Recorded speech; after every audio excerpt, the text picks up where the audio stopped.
মাননীয় সত্য শুরু করি আমরা, তারপরে একটু কিছু দূর আগেই আমরা শুরু করি, পরে এক সময় নেব। পয়েন্ট অফ অর্ডার তো পরে, একটু পরে, আমরা আগে বাজেটে যাই। বিসমিল্লাহির রহমানির রহিম। আসসালামু আলাইকুম ওয়া রাহমাতুল্লাহ। মাননীয় সদস্যবৃন্দ, দিনের কার্যসূচি অনুযায়ী প্রশ্ন জিজ্ঞাসা ও উত্তর টেবিলে উপস্থাপিত হলো।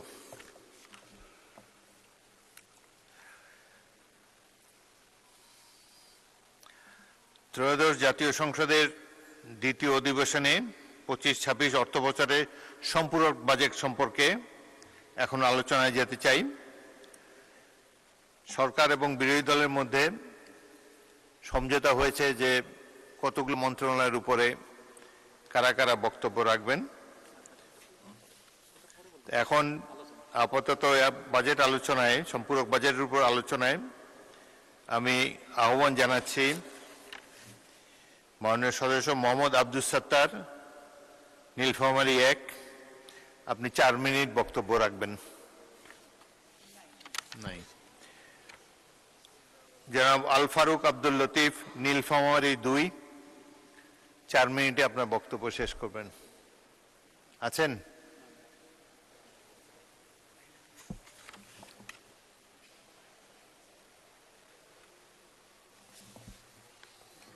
রায়হান সিরাজি। জনাব মোহাম্মদ রায়হান সিরাজি, রংপুর 1, আছেন?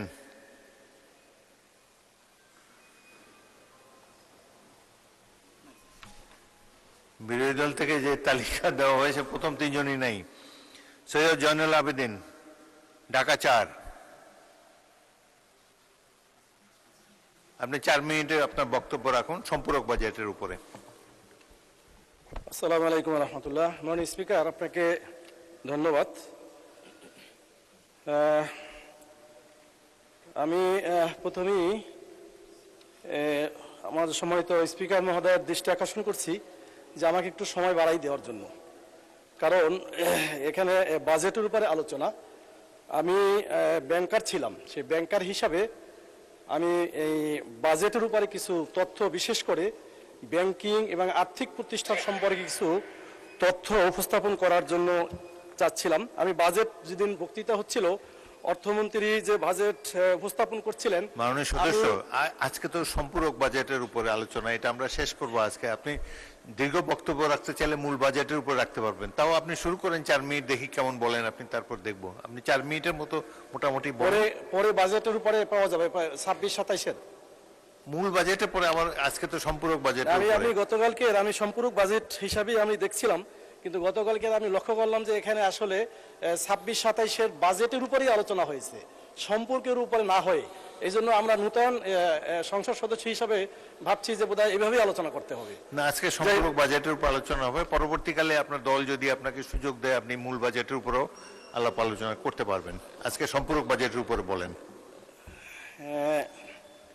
মাননীয় স্পিকার, আমি তাহলে এভাবে আমি শেষ করবো অল্প সময়ের ভিতরে। এখন থেকে ওনার 4 মিনিট গণনা করা হবে, এখন থেকে 4 মিনিট। জি জি, মাননীয় স্পিকার, আপনাকে অসংখ্য ধন্যবাদ। আমরা বিরোধী দলে আছি। বিরোধী দলের কাজ হলো ট্রেজারি বেঞ্চে যারা থাকেন তাদের যদি কোনো ভুল ত্রুটি থাকে সেটাকে শুধরিয়ে দেওয়া।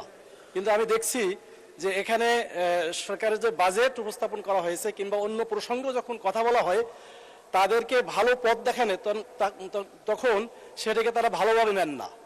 আমি অনুরোধ করব যে বিরোধী দলের কাজ হলো আপনার তাদের সরকারি বেঞ্চকে সহযোগিতা করা।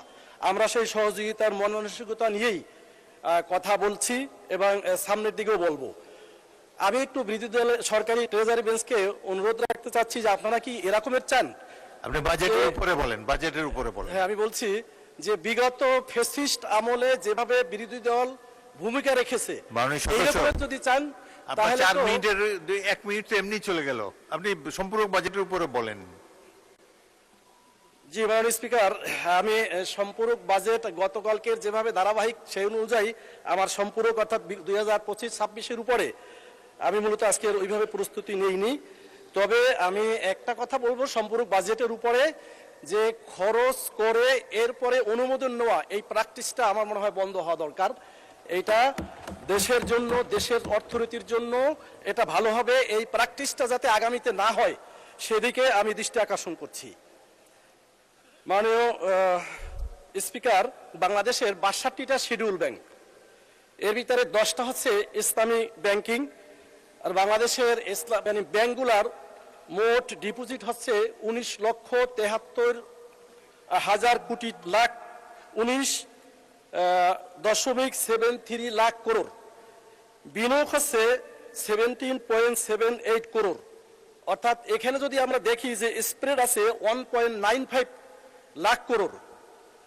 আমি সেখানে সিএলআর এসএলআর যদি আমরা হিসাব করি তাহলে 13% এবং 4%, তাহলে দেখা যাবে যে গোটা ব্যাংকিং ইন্ডাস্ট্রিতে আমাদের বিনিয়োগের মতো আর কিছু থাকে না, বরং মাইনাস হয়।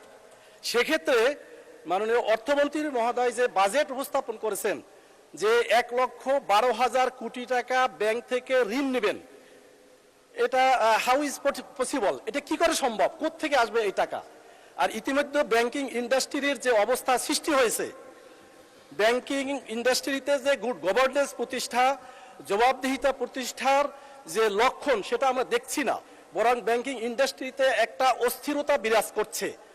আমি মনে করি বিগত সময় ব্যাংকিং ইন্ডাস্ট্রি থেকে ধ্বংস করা হয়েছে, তার থেকে বাঁচানোর জন্য ব্যাংকিং ইন্ডাস্ট্রিতে গুড গভর্নেন্স প্রতিষ্ঠা করা অতীব জরুরি। এখান থেকে আবার দেখা গেছে যে একদিকে সরকার রেস্কিউ ফান্ড 40,000 কোটি টাকা দিবেন, অন্যদিকে আবার 1,12 কোটি টাকা এখান থেকে আবার ঋণ নেবেন। তাহলে এই বিষয়টা এলোমেলো হয়ে গেল এক। আর অন্যদিকে আমরা যদি কর্মসংস্থান বৃদ্ধি করতে চাই তাহলে প্রাইভেট বিনিয়োগকারীদেরকে উৎসাহিত করতে হবে। সরকার যদি এত টাকা ঋণ নেয় তাহলে প্রাইভেট যারা মানে প্রাইভেটকে কিভাবে উৎসাহিত করা হলো? তাতে তো আরো তাদেরকে নিরুৎসাহিত করা হলো। এভাবে আমি অনুরোধ করব যে এই বাজেটের বেশ কিছু বিষয় আছে, আমি গোটা বাজেটের উপরে এখানে মার্ক করে রেখেছি পেন্সিল দিয়ে।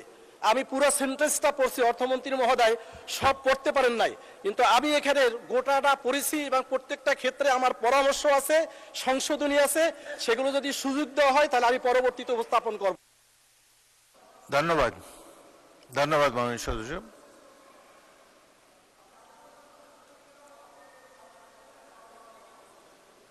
ঠিক আছে, ধন্যবাদ।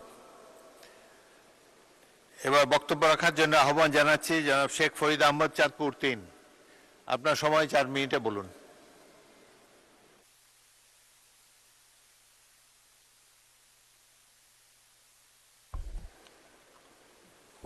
মাননীয় স্পিকার, আপনাকে ধন্যবাদ। আমি 2026-27 অর্থ বছরের প্রস্তাবিত বাজেটের উপর আলোচনায় অংশগ্রহণ করছি। প্রথমত আমি গভীর কৃতজ্ঞতার সাথে ধন্যবাদ জানাই আমাদের প্রিয় নেতা মাননীয় প্রধানমন্ত্রী তারেক রহমানকে। তার দূরদর্শী নেতৃত্বে গণতন্ত্রের প্রতি অঙ্গীকার ও জনগণের আস্থা কারণেই আজ আমি বাংলাদেশ জাতীয়তাবাদী দলের মনোনীত সংসদ সদস্য হিসেবে এই মহান জাতীয় সংসদে কথা বলার সুযোগ পেয়েছি। মাননীয় স্পিকার, আমি মনে করি এবারের বাজেট একটি যুগোপযোগী বাজেট, একটি অত্যন্ত জনবান্ধব, বাস্তবমুখী ও সময় উপযোগী বাজেট। এই বাজেটে যেভাবে সাধারণ মানুষের কল্যাণের কথা চিন্তা করা হয়েছে, তেমনি দেশের ব্যবসায়ী ও বিনিয়োগকারী ও শিল্প উদ্যোক্তাদের স্বার্থ ও গুরুত্বের সাথে বিবেচনা করা হয়েছে। আমি মনে করি এই বাজেটের বাস্তবতার কথা চিন্তা করা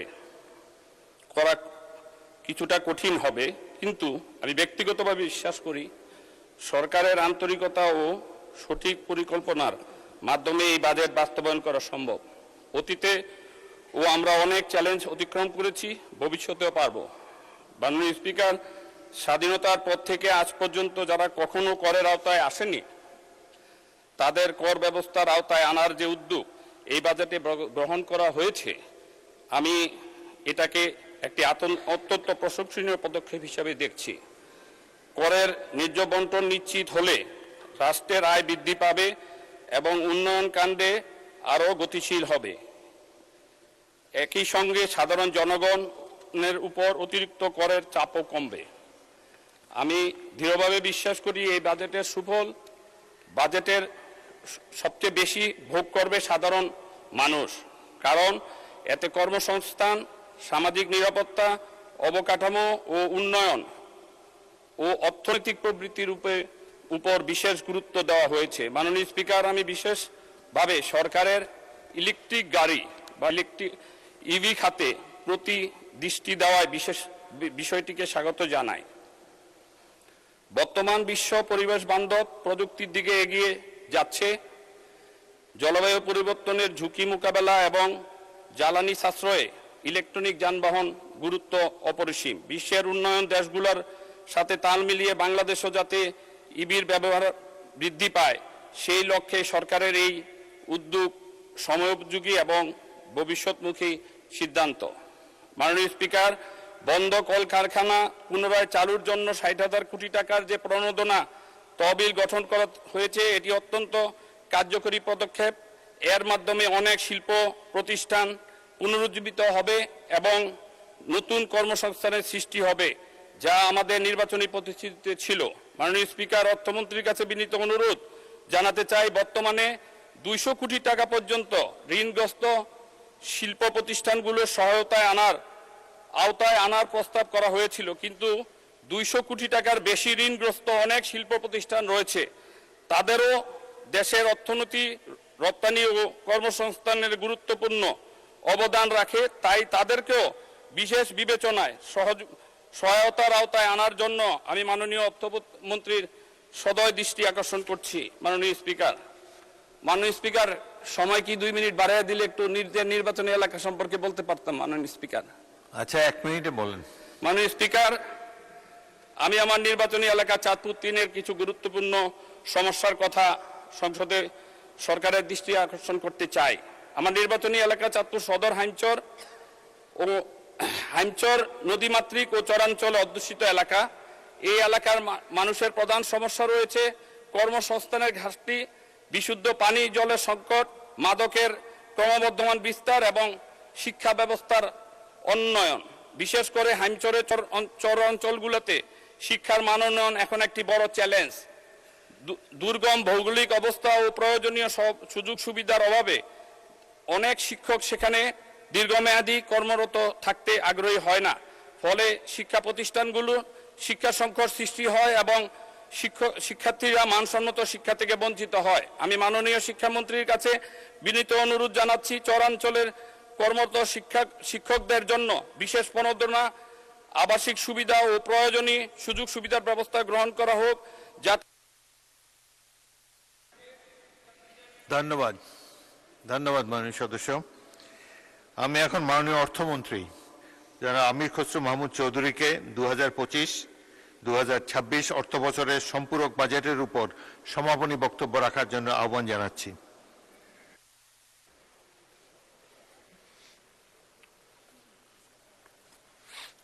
মাননীয় স্পিকার, আপনাকে ধন্যবাদ। বিসমিল্লাহির রহমানির রহিম।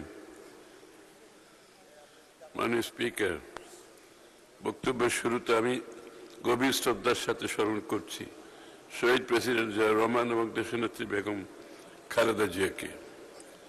বিনম্র শ্রদ্ধার সাথে স্মরণ করছি মহান মুক্তিযুদ্ধের বীর শহীদদের এবং নির্যাতিত নারী সহ সকল আত্মত্যাগী মানুষদের।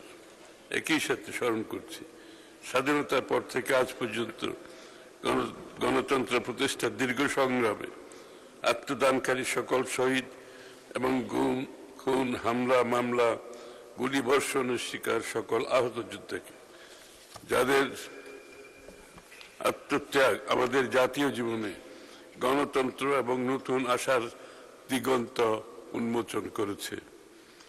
মহান আল্লাহ রাব্বুল আলামিনের কাছে আমি সকল শহীদদের আত্মার মাগফিরাত কামনা করছি। মাননীয় স্পিকার, আপনি জানেন যে সরকার গঠনের পর থেকে আমরা জনগণের জীবন মান উন্নয়ন, দেশের অর্থনীতিকে পুনরুজ্জীবিত করার লক্ষ্যে কার্যকর উদ্যোগ গ্রহণ করেছি। বর্তমান সরকার গঠনের পর থেকে সৃষ্ট বৈশ্বিক অস্থিরতা, অর্থনীতির অভ্যন্তরীণ কাঠামোর দুর্বলতা এবং মূল্যস্ফীতিজনিত চাপ মোকাবেলা করে দেশের অর্থনীতিকে পুনর্গঠন করা বর্তমান সরকারের অন্যতম প্রধান অগ্রাধিকার। সরকারি ব্যয়ের প্রতিটি ক্ষেত্রে অপচয় কমানো, অগ্রাধিকারহীন ব্যয় সংকোচন, প্রশাসনিক ব্যয়ে মিতব্যয়িতা নিশ্চিত করার চেষ্টা করছে। পাশাপাশি সরকারের নির্বাচনী ইশতেহার বাস্তবায়নের চেষ্টা করছে। তবে বৈশ্বিক পরিস্থিতির কারণে বিদ্যুৎ ও জ্বালানি ভর্তুকি সমন্বয় করতে হয়েছে এবং ফ্যামিলি কার্ড, কৃষক কার্ড, ইমাম, পুরোহিত, মুয়াজ্জিনদের জন্য সম্মানের মাধ্যমে মর্যাদাপূর্ণ সামাজিক সুরক্ষা কার্যক্রম সম্প্রসারণ করা হয়েছে। এসব কার্যক্রমের জন্য আমরা সম্পূরক বাজেটে ব্যয় এবং ঘাটতির কিছুটা সমন্বয় করেছি। মাননীয় স্পিকার, চলতি 2025-26 অর্থ বছরে মূল বাজেটে সরকারি নিট ব্যয়ের প্রাক্কলন করা হয়েছিল মোট 7,90,000 কোটি টাকা। নির্বাচন পূর্ববর্তী সময়ে সরকারি ব্যয়, বিশেষ করে বার্ষিক উন্নয়ন কর্মসূচি বাস্তবায়নের গতি কিছুটা মন্তর বিবেচনায় সংশোধিত বাজেটে সরকারি ব্যয়ে 2,000 কোটি টাকা হ্রাস করে 7,68,000 কোটি টাকা নিট বাজেট নির্ধারণের প্রস্তাব করেছি। বাজেট ঘাটতি প্রস্তাব করেছি 2 লক্ষ কোটি টাকা, যা জিডিপির 3.3%। সংশোধিত বাজেটে মোট 27টি মন্ত্রণালয়, বিভাগ ও অন্যান্য প্রতিষ্ঠানের বরাদ্দ বৃদ্ধি পেয়েছে, যার পরিমাণ মোট 56,117 কোটি 59 লক্ষ টাকা। অবশিষ্ট 35টি মন্ত্রণালয় বিভাগের বরাদ্দ 59,348 কোটি টাকা 67 লক্ষ হ্রাস পেয়েছে। মাননীয় স্পিকার, 2025-26 অর্থ বছরের সম্পূরক বাজেটের উপর প্রাণবন্ত আলোচনার জন্য আমি মাননীয় সংসদ সদস্যবৃন্দকে আন্তরিক ধন্যবাদ জানাচ্ছি। আমি আপনার মাধ্যমে মহান সংসদের সকল মাননীয় সংসদ সদস্যকে সম্পূরক আর্থিক বিবৃতিতে বর্ণিত দায়যুক্ত ব্যয় ব্যতীত অন্যান্য ব্যয় বাবদ দাবিকৃত মঞ্জুরি সমূহ অনুমোদন দেওয়ার জন্য অনুরোধ করছি। মাননীয় স্পিকার, আপনাকে ধন্যবাদ।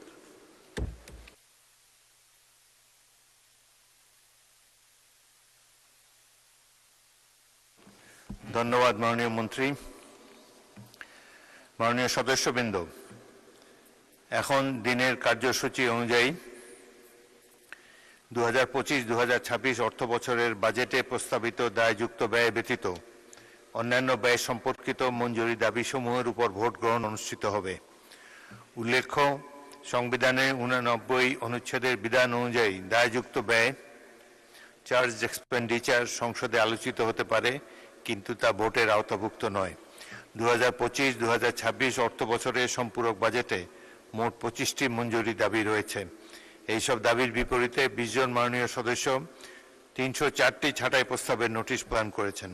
নোটিশদাতা মাননীয় সদস্যগণ হলেন বেগম রুমিন ফারহানা, ব্রাহ্মণবাড়িয়া 2, জনাব শাহজাহান চৌধুরী, চট্টগ্রাম 15, মোহাম্মদ মুজিবুর রহমান, রাজশাহী 1, GM নজরুল ইসলাম, রাজশাহী 4, মোহাম্মদ আব্দুল গফুর, কুষ্টিয়া 2, মোহাম্মদ কামরুল হাসান, ময়মনসিংহ 6, মোহাম্মদ নজিবুর রহমান, পাবনা 1, মোহাম্মদ আব্দুল আলিম, বাগেরহাট 4, আল ফারুক আব্দুল লতিফ, নীলফামারী 2, মোহাম্মদ রুহুল আমিন, চুয়াডাঙ্গা 2, মোহাম্মদ আলী আসগর, পাবনা 3, মোহাম্মদ আমির হামজা, কুষ্টিয়া 3, শেখ মুজিবুর রহমান ইকবাল, কিশোরগঞ্জ 5, জনাব মোহাম্মদ আফজাল হোসেন, কুষ্টিয়া 4, মোহাম্মদ আব্দুল বারী সর্দার, রাজশাহী 4, মোহাম্মদ শফিকুল ইসলাম, পটুয়াখালী 2, শেখ মঞ্জুরুল হক, রাহাত, বাগেরহাট 2, মোহাম্মদ মাসুদ পারভেজ, চুয়াডাঙ্গা 1, জনাব আখতার হোসেন, রংপুর 4, মোহাম্মদ আবুল হাসান, সিলেট 5।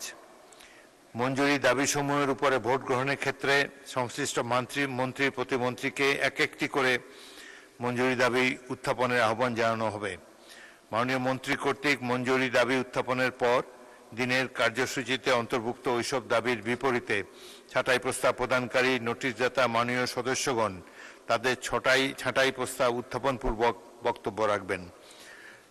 ছাঁটাই প্রস্তাব প্রদানকারী নোটিশদাতা মাননীয় সদস্যগণের ছাঁটাই প্রস্তাব উত্থাপনের পর সংশ্লিষ্ট মাননীয় মন্ত্রী কিংবা প্রতিমন্ত্রী তার উত্থাপিত মঞ্জুরি দাবিটির পক্ষে সংক্ষিপ্ত বক্তব্য রাখতে পারবেন।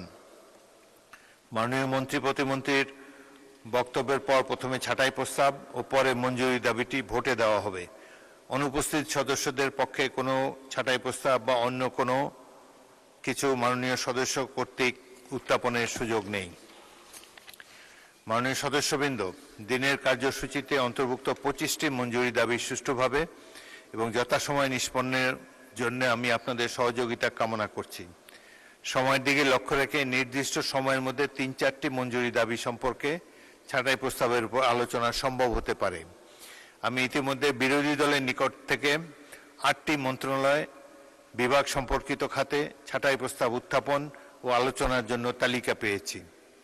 যে সকল খাতে আলোচনার জন্য তালিকা দেওয়া হয়েছে সেগুলো হলো অর্থ বিভাগ দাবি নম্বর 7, পরিকল্পনা বিভাগ দাবি নম্বর 11, বাণিজ্য মন্ত্রণালয় দাবি নম্বর 14, বিজ্ঞান ও প্রযুক্তি মন্ত্রণালয় দাবি নম্বর 23, স্থানীয় সরকার বিভাগ দাবি নম্বর 34, পানি সম্পদ মন্ত্রণালয় দাবি নম্বর 44, খাদ্য মন্ত্রণালয় দাবি নম্বর 45, দুর্নীতি দমন কমিশন দাবি নম্বর 55।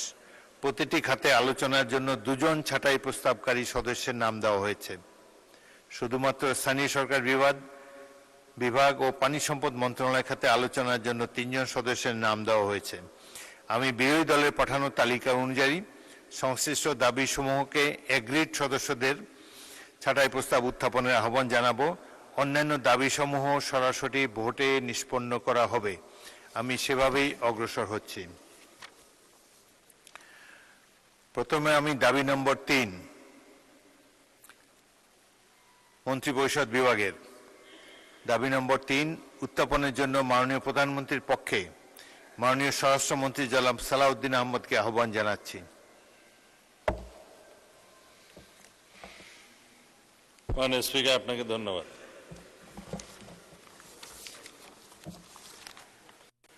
আমি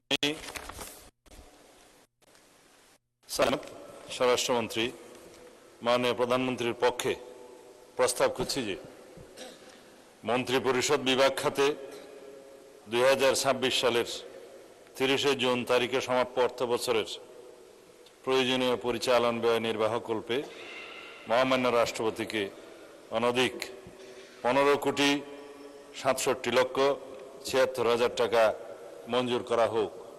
ধন্যবাদ মাননীয় স্পিকার। মাননীয় সদস্যবৃন্দ, যেহেতু এই দাবির উপরে আলোচনা না করার ব্যাপারে নোটিশদাতা মাননীয় সদস্যগণ সম্মত হয়েছেন, সুতরাং এটি আমি সরাসরি ভোটে দিচ্ছি। সংসদের সামনে প্রশ্ন হচ্ছে, মাননীয় প্রধানমন্ত্রীর পক্ষে মাননীয় স্বরাষ্ট্রমন্ত্রী সালাউদ্দিন আহমদের প্রস্তাব মতো মন্ত্রিপরিষদ বিভাগ খাতে মহামান্য রাষ্ট্রপতিকে অনধিক 15,67,76,000 টাকা মঞ্জুর করা হোক। যারা এই প্রস্তাবের পক্ষে আছেন তারা হাঁ বলুন, যারা এই প্রস্তাবের বিপক্ষে আছেন তারা না বলুন। আমার মনে হয় হাঁ জয়যুক্ত হয়েছে, হাঁ জয়যুক্ত হয়েছে, হাঁ জয়যুক্ত হয়েছে। অতএব দাবি নম্বর 3 সংসদে গৃহীত হলো। আমি এখন দাবি নম্বর 4 উত্থাপনের জন্য সংসদ কাজে নির্বাচন কমিশন সচিবালয়ের দায়িত্বপ্রাপ্ত মাননীয় স্থানীয় সরকার, পল্লী উন্নয়ন ও সমবায় মন্ত্রী মির্জা ফখরুল ইসলাম আলমগীরকে আহ্বান জানাচ্ছি। এটি হলো দাবি নম্বর 4, নির্বাচন কমিশন সচিবালয়। মাননীয় মন্ত্রী জনাব মির্জা ফখরুল ইসলাম আলমগীর। ধন্যবাদ মাননীয় স্পিকার। আমি মির্জা ফখরুল ইসলাম আলমগীর, মন্ত্রী স্থানীয় সরকার, পল্লী উন্নয়ন ও সমবায় মন্ত্রণালয়, নির্বাচন কমিশন সচিবালয় খাতে 2026 সালের 30 জুন তারিখে সমাপ্ত অর্থ বছরের প্রয়োজনীয় উন্নয়ন ব্যয় নির্বাহকল্পে মহামান্য রাষ্ট্রপতিকে অনধিক 328,70,00,000 টাকা মঞ্জুর করার জন্য দাবি জানাচ্ছি। ধন্যবাদ মাননীয় স্পিকার। মাননীয় সদস্যবৃন্দ, যেহেতু এই দাবির উপর আলোচনা না করার ব্যাপারে নোটিশদাতা মাননীয় সদস্যগণ সম্মত হয়েছেন, সেহেতু এটি সরাসরি ভোটে দিচ্ছি। সংসদের সামনে প্রশ্ন হচ্ছে, সংসদ কাজে নির্বাচন কমিশন সচিবালয়ের দায়িত্বপ্রাপ্ত মাননীয় স্থানীয় সরকার, পল্লী উন্নয়ন ও সমবায় মন্ত্রী জনাব মির্জা ফখরুল ইসলাম আলমগীরের প্রস্তাব মতো নির্বাচন কমিশন সচিবালয় খাতে মাননীয় রাষ্ট্রপতিকে অনধিক ৩২৮ কোটি ৭০ লক্ষ টাকা মঞ্জুর করা হোক। যারা এই প্রস্তাবের পক্ষে আছেন তারা হ্যাঁ বলুন, যারা এই প্রস্তাবের বিপক্ষে আছেন তারা না বলুন। আমার মনে হয় হ্যাঁ জয়যুক্ত হয়েছে, হ্যাঁ জয়যুক্ত হয়েছে, হ্যাঁ জয়যুক্ত হয়েছে। অতএব দাবি নম্বর 4 সংসদে গৃহীত হলো। এখন আমি দাবি নম্বর 6 যাব, বাংলাদেশ সরকারি কর্ম কমিশন। আমি দাবি নম্বর 6 উত্থাপনের জন্য সংসদ কাজে বাংলাদেশ সরকারি কর্ম কমিশন সচিবালয়ের দায়িত্বপ্রাপ্ত মাননীয় জনপ্রশাসন প্রতিমন্ত্রী জনাব মোহাম্মদ আব্দুল বারীকে আহ্বান জানাচ্ছি। মাননীয় স্পিকার, আপনাকে ধন্যবাদ। আমি মোহাম্মদ আব্দুল বারী, প্রতিমন্ত্রী, জনপ্রশাসন মন্ত্রণালয়, সংসদ কার্যে বাংলাদেশ সরকারি কর্ম কমিশন সচিবালয়ের দায়িত্বপ্রাপ্ত, প্রস্তাব করছি যে বাংলাদেশ সরকারি কর্ম কমিশন খাতে 2026 সালের 30 জুন তারিখে সমাপ্য অর্থ বৎসরের প্রয়োজনীয় উন্নয়ন ব্যয় নির্বাহকল্পে মহামান্য রাষ্ট্রপতিকে অনধিক 6 কোটি 47 লক্ষ টাকা মঞ্জুর করা হোক। মাননীয় স্পিকার, আপনাকে ধন্যবাদ। মাননীয় সদস্যবৃন্দ, যেহেতু এই দাবির উপর আলোচনা না করার ব্যাপারে নোটিশদাতা মাননীয় সদস্যগণ সম্মত হয়েছেন, সেহেতু এটি সরাসরি ভোটে দিচ্ছি। সংসদের সামনে প্রশ্ন হচ্ছে, সংসদ কাজে বাংলাদেশ সরকারি কর্ম কমিশন সচিবালয়ের দায়িত্বপ্রাপ্ত মাননীয় জনপ্রশাসন প্রতিমন্ত্রী মোহাম্মদ আব্দুল বারীর প্রস্তাব মতো বাংলাদেশ সরকারি কর্ম কমিশন সচিবালয় খাতে মহামান্য রাষ্ট্রপতিকে অনধিক 6 কোটি 47 লক্ষ টাকা মঞ্জুর করা হোক। যারা এই প্রস্তাবের পক্ষে আছেন তারা হ্যাঁ বলুন, যারা এই প্রস্তাবের বিপক্ষে আছেন তারা না বলুন। আমার মনে হয় হ্যাঁ জয়যুক্ত হয়েছে, হ্যাঁ জয়যুক্ত হয়েছে, হ্যাঁ জয়যুক্ত হয়েছে। অতএব দাবি নম্বর 6 সংসদে গৃহীত হলো। এখন আমি দাবি নম্বর 7 উত্থাপনের জন্য মাননীয় অর্থমন্ত্রী আমির খসরু মাহমুদ চৌধুরীকে আহ্বান জানাচ্ছি।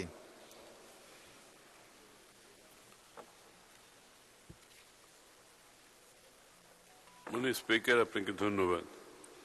আমি আমির খসরু মাহমুদ চৌধুরী, অর্থমন্ত্রী, প্রস্তাব করছি যে অর্থ বিভাগ হতে 2026 সনের 30 জুন তারিখে সমাপ্য অর্থ বৎসরের প্রয়োজনীয় সাকুল্য পরিচালন উন্নয়ন ব্যয় নির্বাহকল্পে মহামান্য রাষ্ট্রপতিকে অনধিক 23,655 কোটি টাকা 54,05,000 টাকা মঞ্জুর করা হোক।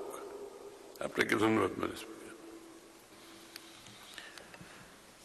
মাননীয় সদস্যবৃন্দ, এই দাবির উপর আলোচনা করার ব্যাপারে নোটিশদাতা মাননীয় সদস্যগণ সম্মত হয়েছেন। দাবি নম্বর 7 উপর 18 জন মাননীয় সংসদ সদস্য ছাঁটাই প্রস্তাব দিয়েছেন। আমি 18 জন নোটিশ প্রদানকারী সদস্যদের মধ্যে বিরোধী দল থেকে প্রাপ্ত তালিকায় উল্লিখিত 3 জনকে সুযোগ দেব। প্রথমে বক্তব্য রাখার জন্য আহ্বান জানাচ্ছি বেগম রুমিন ফারহানা, আপনার সময় 3 মিনিট। মাননীয় স্পিকার, আপনাকে ধন্যবাদ। মাননীয় স্পিকার, আমি কয়েকটি পরিসংখ্যান দিয়ে শুরু করি। বাংলাদেশের জিডিপির আকার 68 লক্ষ কোটি টাকা, জিডিপির প্রবৃদ্ধি মাত্র 3.49%, মূল্যস্ফীতি 9.5%, খেলাপি ঋণ মোট বিতরণকৃত ঋণের 35.73%, যেটা টাকার পরিমাণে এসে দাঁড়ায় 6,44,000 কোটি টাকা। সামগ্রিক ব্যাংকিং খাতে মূলধনের পর্যাপ্ততা ঋণাত্মকে গিয়ে দাঁড়িয়েছে, সেটি এখন ঋণাত্মক 2.64%। বেসরকারি খাতে ঋণের প্রবৃদ্ধি কমতে কমতে 22% থেকে নেমে দাঁড়িয়েছে 5%। বাণিজ্য ঘাটতি বেড়েছে এবং হয়ে দাঁড়িয়েছে $22.21 বিলিয়ন, যেটি ইন্ডিকেট করে রপ্তানির হ্রাস এবং আমদানির বৃদ্ধিকে। আগে যেটা ছিল 22%। মাননীয় স্পিকার, শ্বেতপত্র বলছে বাংলাদেশ থেকে গত 15 বছরে পাচার হয়ে গেছে $234 বিলিয়ন, অর্থাৎ বছরে প্রায় 14 থেকে 16 বিলিয়ন পাচার হয়েছে। অন্যদিকে গ্লোবাল ফাইন্যান্সিয়াল ইন্টিগ্রিটি বলছে ওভার এবং আন্ডার ইনভয়েসিং এর মাধ্যমে বছরে $8 বিলিয়ন দেশ থেকে বাইরে গেছে। বাংলাদেশের ব্যাংককে রাজনৈতিক হাতিয়ার হিসেবে গত 15 বছরে ব্যবহার করা হয়েছে। যাদের দৃশ্যমান কোনো ব্যবসা নাই তাদেরকে ঋণ দেয়া হয়েছে, পরিবারের হাতে ব্যাংকগুলোকে একটির পর একটি তুলে দেয়া হয়েছে। রাজনৈতিক সিদ্ধান্তে সুদ হার ও ডলারের দাম ঠিক করা হয়েছে। ডলারের উপর চাপ কমাতে দাম ধরে রাখা হয়েছে, অন্যদিকে 18 থেকে 20 বিলিয়ন ডলার এই খাত থেকে বিদেশে চলে গেছে। শেয়ার বাজার এবং কর ব্যবস্থাপনা উন্নত না হলে পুরো চাপ গিয়ে পড়বে ব্যাংক খাতের উপরে। আমরা জানি মাননীয় স্পিকার, বাংলাদেশে ঘাটতি বাজেট দেওয়ার একটি সংস্কৃতি আছে এবং এই ঘাটতি পূরণ হয় দেশের ব্যাংকগুলো থেকে ঋণ নিয়ে কিংবা বিদেশি ব্যাংক থেকে ঋণ বা অনুদানের মাধ্যমে।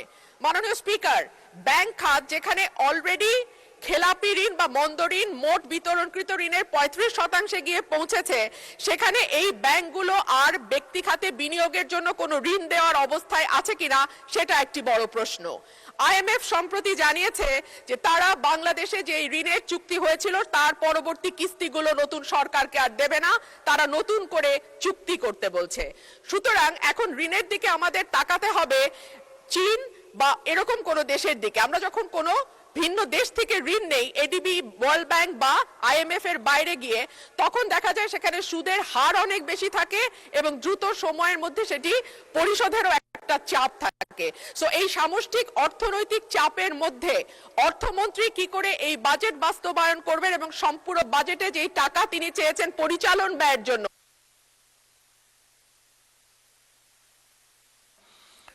মাননীয় সদস্য জনাব শাহজাহান চৌধুরী, চট্টগ্রাম 15, আপনার সময় 3 মিনিট।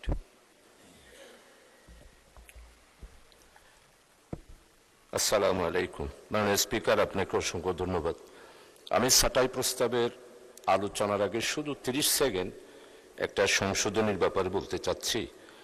বাজেট পাস সম্পর্কে আপনার তো আলহামদুলিল্লাহ অনেক অভিজ্ঞতা আছে, কিন্তু এইবারে আমাদেরকে বাজেট অধিবেশনে কার্য উপদেষ্টাতে আলোচনা করে আপনারা প্রশ্ন উত্তর পর্বটাও ড্রপ করেছেন। আসলে এটা তো আমাদের 300 জন এবং আমাদের সম্মানিত মহিলা এমপিরা যারা নতুন, তাদের সবারই একটি অধিকার। আমরা দেখেছি আমাদের সম্মানিত চিফ হুইপ যিনি আছেন, ওনারও যথেষ্ট অভিজ্ঞতা আছে।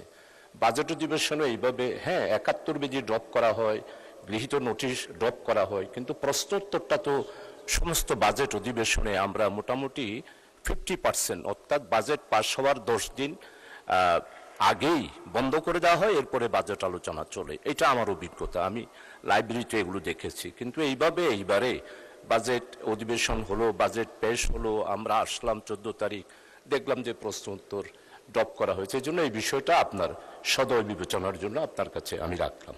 মানে স্পিকার, আমাদের মাননীয় অর্থমন্ত্রী বাজেট পেশ করেছেন, আমি ওনাকে আন্তরিকভাবে দোয়া করি, যেহেতু দীর্ঘদিন পর 18 বছরের নির্যাতন নিপীড়নের পর একটি বাজেট উনি দেশের জন্য দিয়েছেন। এখন উনি সম্পূরক বাজেটে যা চেয়েছেন তার জন্য আমি প্রথম যে আলোচনাটা সেটা হলো যে বিদেশে যে পাচারকৃত টাকাটা, যেমন আমাদের তৎকালীন প্রধানমন্ত্রী এবং ওনার পরিবার এবং ওনাদের রাজনৈতিক নেতৃবৃন্দ সবাই মিলে যেটা দেখতে পাচ্ছি সেটা হচ্ছে যে $234 বিলিয়ন বিদেশে পাচার হয়েছে।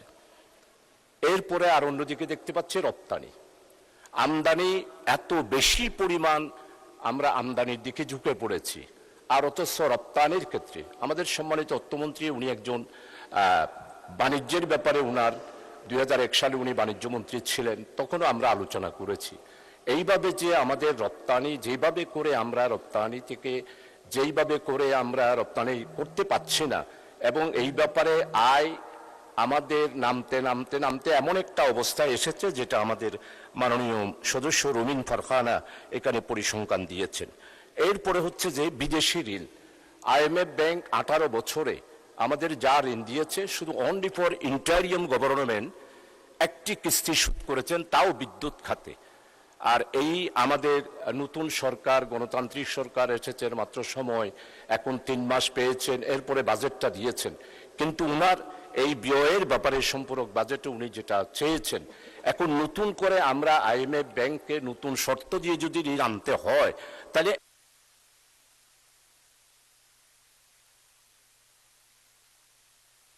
ধন্যবাদ মাননীয় সদস্য।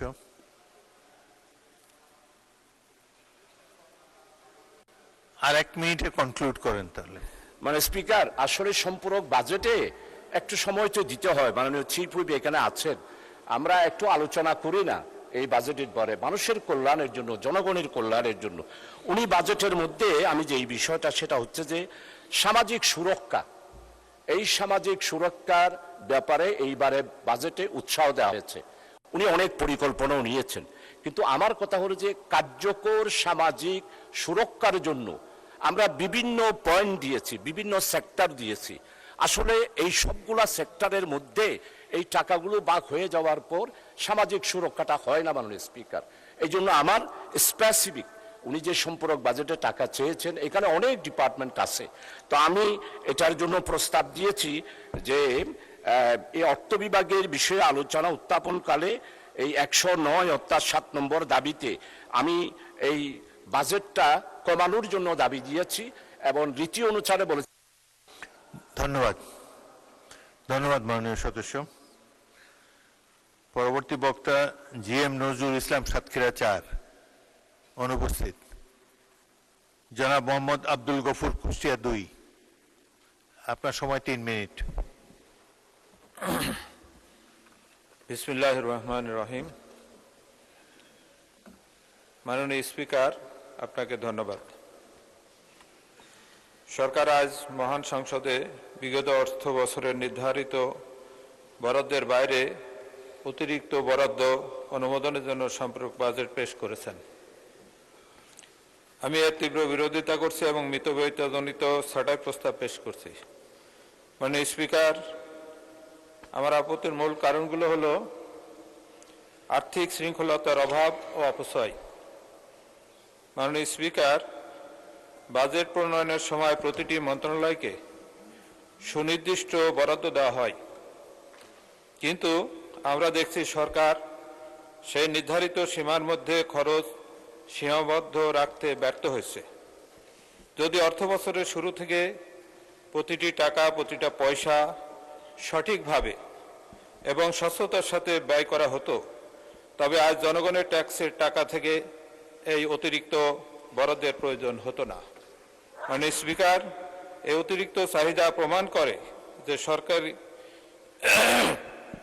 সরকারি ব্যয়ে কোনো নিয়ন্ত্রণ এবং মিতব্যয়িতা ছিল না। মাননীয় স্পিকার, দ্রব্যমূল্যের ঊর্ধ্বগতি ও সাধারণ মানুষের হাহাকার।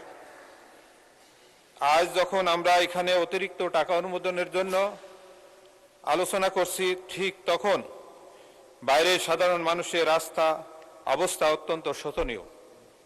নিত্য প্রয়োজনীয় দ্রব্যের মূল্যের লাগামহীন ঊর্ধ্বগতিতে সাধারণ মানুষের নাভিশ্বাস উঠেছে। চাল, ডাল, তেল থেকে শুরু করে প্রতিটি পণ্যের দাম আজ সাধারণের ক্রয় ক্ষমতার বাইরে।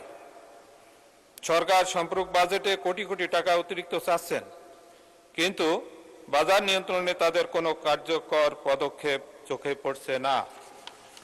মাননীয় স্পিকার, সিন্ডিকেট আর মধ্যস্বত্বভোগীদের দৌরাত্ম্য বাজার আজ অস্থিতিশীল। আমি সরকারকে প্রশ্ন করতে চাই, অতিরিক্ত বরাদ্দ আপনারা চাচ্ছেন, তার কতটুকু বাজার মনিটরিং বা সাধারণ মানুষের কষ্ট লাঘবে ব্যয় হবে? কঠোর মনিটরিং এবং অসাধু ব্যবসায়ীদের বিরুদ্ধে ব্যবস্থা নেওয়ার পরিবর্তে সরকার কেবল বরাদ্দ বাড়িয়ে চাচ্ছে। প্রকান্তরে বা সাধারণ মানুষের উপর ঋণের বোঝা বাড়ছে। মাননীয় স্পিকার, আমি মিতব্যয়িতার আহ্বান জানাই। দেশের এই অর্থনৈতিক সংকটে সরকারের উচিত ছিল অপ্রয়োজনীয় ব্যয় কমিয়ে মিতব্যয়িতার দৃষ্টান্ত স্থাপন করা, অথচ আমরা দেখছি বিপরীত চিত্র। বিলাসিতা আর অপরিকল্পিত খাতে অর্থ। মাননীয় সদস্য, আপনার উচিত ছিল প্রথমেই আপনার প্রস্তাবটি দেওয়া। এখন আপনি আপনার প্রস্তাবটা যেটা দিয়েছেন সেটা পাঠ করুন। মাননীয় স্পিকার, জনগণের কষ্ট লাগবে এই অতিরিক্ত বরাদ্দের দাবি এখানে প্রত্যাহার যেটা করা লেখা হোক। আছে সেটা পড়েন, আপনি যে আমি দাবিটা দিয়েছেন সেটা পড়েন 1 মিনিটে। আমি প্রস্তাব করছি এই সম্পূরক বাজেট থেকে অর্থ কমিয়ে তা বাজার নিয়ন্ত্রণ এবং সাধারণ মানুষের ভর্তুকি খাতে সরিয়ে নেওয়া হোক। বাজার মনিটরিংয়ে কঠোর পদক্ষেপ না নিয়ে, দ্রব্যমূল্য না কমিয়ে এই অতিরিক্ত অর্থ ব্যয়ের কোনো নৈতিক অধিকার সরকারের নেই। তাই আমি আমার ছাঁটাই প্রস্তাবের পক্ষে এই মহান সংসদের সমর্থন কামনা করছি। ধন্যবাদ। ধন্যবাদ মাননীয় সদস্য। আপনি প্রস্তাব করেছেন যে অর্থ বিভাগ বিষয়ে আলোচনা উত্থাপন কল্পে হিসাবের খাত 109 অর্থ বিভাগ শিরোনামাধীন 7 নং দাবি হতে 500 টাকা হ্রাস করা হোক, এটাই ছিল আপনার প্রস্তাব। সেটা তো পড়েন নাই, পড়তে চান? এখন পড়তে পারলে এখনো পড়তে পারেন, টাইম আছে।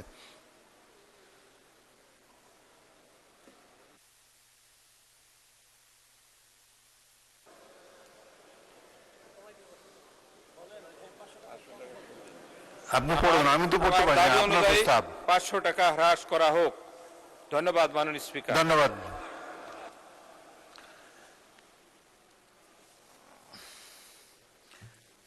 আমি এখন মাননীয় অর্থমন্ত্রীকে উত্থাপিত ছাঁটাই প্রস্তাবগুলোর উপর বক্তব্য রাখার জন্য আহ্বান জানাচ্ছি। মাননীয় অর্থমন্ত্রী।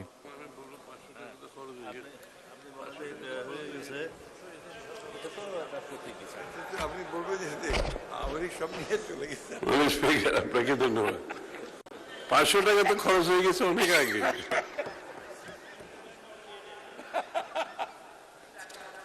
সরি। আপনাকে ধন্যবাদ মাননীয় স্পিকার। আমি আমির খসরু মাহমুদ চৌধুরী অর্থমন্ত্রী প্রস্তাব করছি যে আর্থিক প্রতিষ্ঠান বিভাগ হতে 26-27 সনের 30 জুন তারিখে সমাপ্য, না আমি তো ইয়েতে পড়তে হবে বক্তব্যটা, সরি হ্যাঁ না ঠিক আছে, ধন্যবাদ মাননীয় স্পিকার। যে সকল মাননীয় সদস্য ছাঁটাই প্রস্তাবের পক্ষে বক্তব্য রেখেছেন আমি তাদেরকে ধন্যবাদ জানাচ্ছি। মাননীয় স্পিকার, সরকারের অগ্রাধিকার অনুযায়ী 10,000 টাকা কৃষি ঋণের আসল ও সুদ মওকুফ এবং এডিপি ভুক্ত 2টি এবং এডিপি বহির্ভূত 4টি প্রকল্পে প্রয়োজনীয় অর্থের সংস্থান করায় এই অতিরিক্ত বরাদ্দ প্রয়োজন হয়েছে।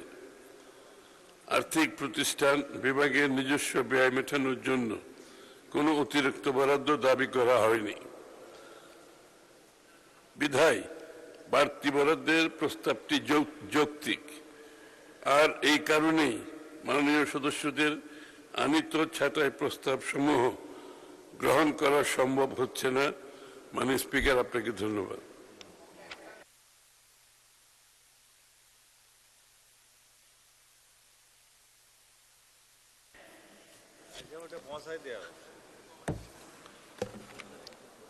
Have you finished, মাননীয় অর্থমন্ত্রী? জি, I have finished. Please sit down. মাননীয় সংসদের সামনে প্রশ্ন হচ্ছে মাননীয় সদস্য বেগম রুমিন ফারহানা, জনাব শাহজাহান চৌধুরী এবং মোহাম্মদ আব্দুল গফুর এর ছাঁটাই প্রস্তাবগুলা গ্রহণ করা হোক। যারা এই প্রস্তাবের পক্ষে আছেন তারা হাঁ বলুন, যারা এই প্রস্তাবের বিপক্ষে আছেন তারা না বলুন। আমার মনে হয় না জয়যুক্ত হয়েছে, না জয়যুক্ত হয়েছে, না জয়যুক্ত হয়েছে। অতএব ছাঁটাই প্রস্তাবগুলো নাকচ হলো। মাননীয় সদস্যবৃন্দ, সংসদের সামনে প্রশ্ন হচ্ছে মাননীয় অর্থমন্ত্রী আমির খসরু মাহমুদ চৌধুরীর প্রস্তাব মতো অর্থ বিভাগ খাতে মহামান্য রাষ্ট্রপতিকে অনধিক 23,655 কোটি 54,05,000 টাকা মঞ্জুর করা হোক। যারা এই প্রস্তাবের পক্ষে আছেন তারা হাঁ বলুন, যারা এই প্রস্তাবের বিপক্ষে আছেন তারা না বলুন। আমার মনে হয় হাঁ জয়যুক্ত হয়েছে, হাঁ জয়যুক্ত হয়েছে, হাঁ জয়যুক্ত হয়েছে।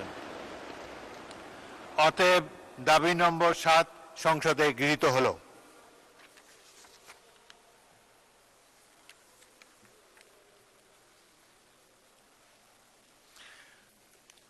এখন আমি যাচ্ছি দাবি নম্বর 9। মাননীয় অর্থমন্ত্রী আমির খসরু মাহমুদ চৌধুরীকে দাবি নম্বর 9 উত্থাপনের জন্য আহ্বান জানাচ্ছি। আপনাকে ধন্যবাদ মাননীয় স্পিকার। আমি আমির খসরু মাহমুদ চৌধুরী অর্থমন্ত্রী প্রস্তাব করছি যে আর্থিক প্রতিষ্ঠান বিভাগ হতে খাতে 2026 সনের 30 জুন আর্থিক 2000 জুন তারিখে সমাপ্য অর্থ বছরের প্রয়োজনীয় সাকুল্য পরিচালন উন্নয়ন ব্যয় নির্বাহকল্পে মহামান্য রাষ্ট্রপতিকে অনধিক 1690 কোটি 81 লক্ষ 79,000 টাকা মঞ্জুর করা হোক। আপনাকে ধন্যবাদ মাননীয় স্পিকার। মাননীয় সদস্যবৃন্দ, যেহেতু এই দাবির উপর আলোচনা না করার ব্যাপারে নোটিশদাতা মাননীয় সদস্যগণ সম্মত হয়েছেন, সেহেতু এটি সরাসরি ভোটে দিচ্ছি। সংসদের সামনে প্রশ্ন হচ্ছে, মাননীয় অর্থমন্ত্রী জনাব আমির খসরু মাহমুদ চৌধুরীর প্রস্তাব মতো আর্থিক প্রতিষ্ঠান বিভাগ খাতে মহামান্য রাষ্ট্রপতিকে অনধিক 1690 কোটি 81 লক্ষ 79,000 টাকা মঞ্জুর করা হোক। যারা এই প্রস্তাবের পক্ষে আছেন তারা হ্যাঁ বলুন, যারা এই প্রস্তাবের বিপক্ষে আছেন তারা না বলুন। আমার মনে হয় হ্যাঁ জয়যুক্ত হয়েছে, হ্যাঁ জয়যুক্ত হয়েছে, হ্যাঁ জয়যুক্ত হয়েছে। অতএব দাবি নম্বর 9 সংসদে গৃহীত হলো।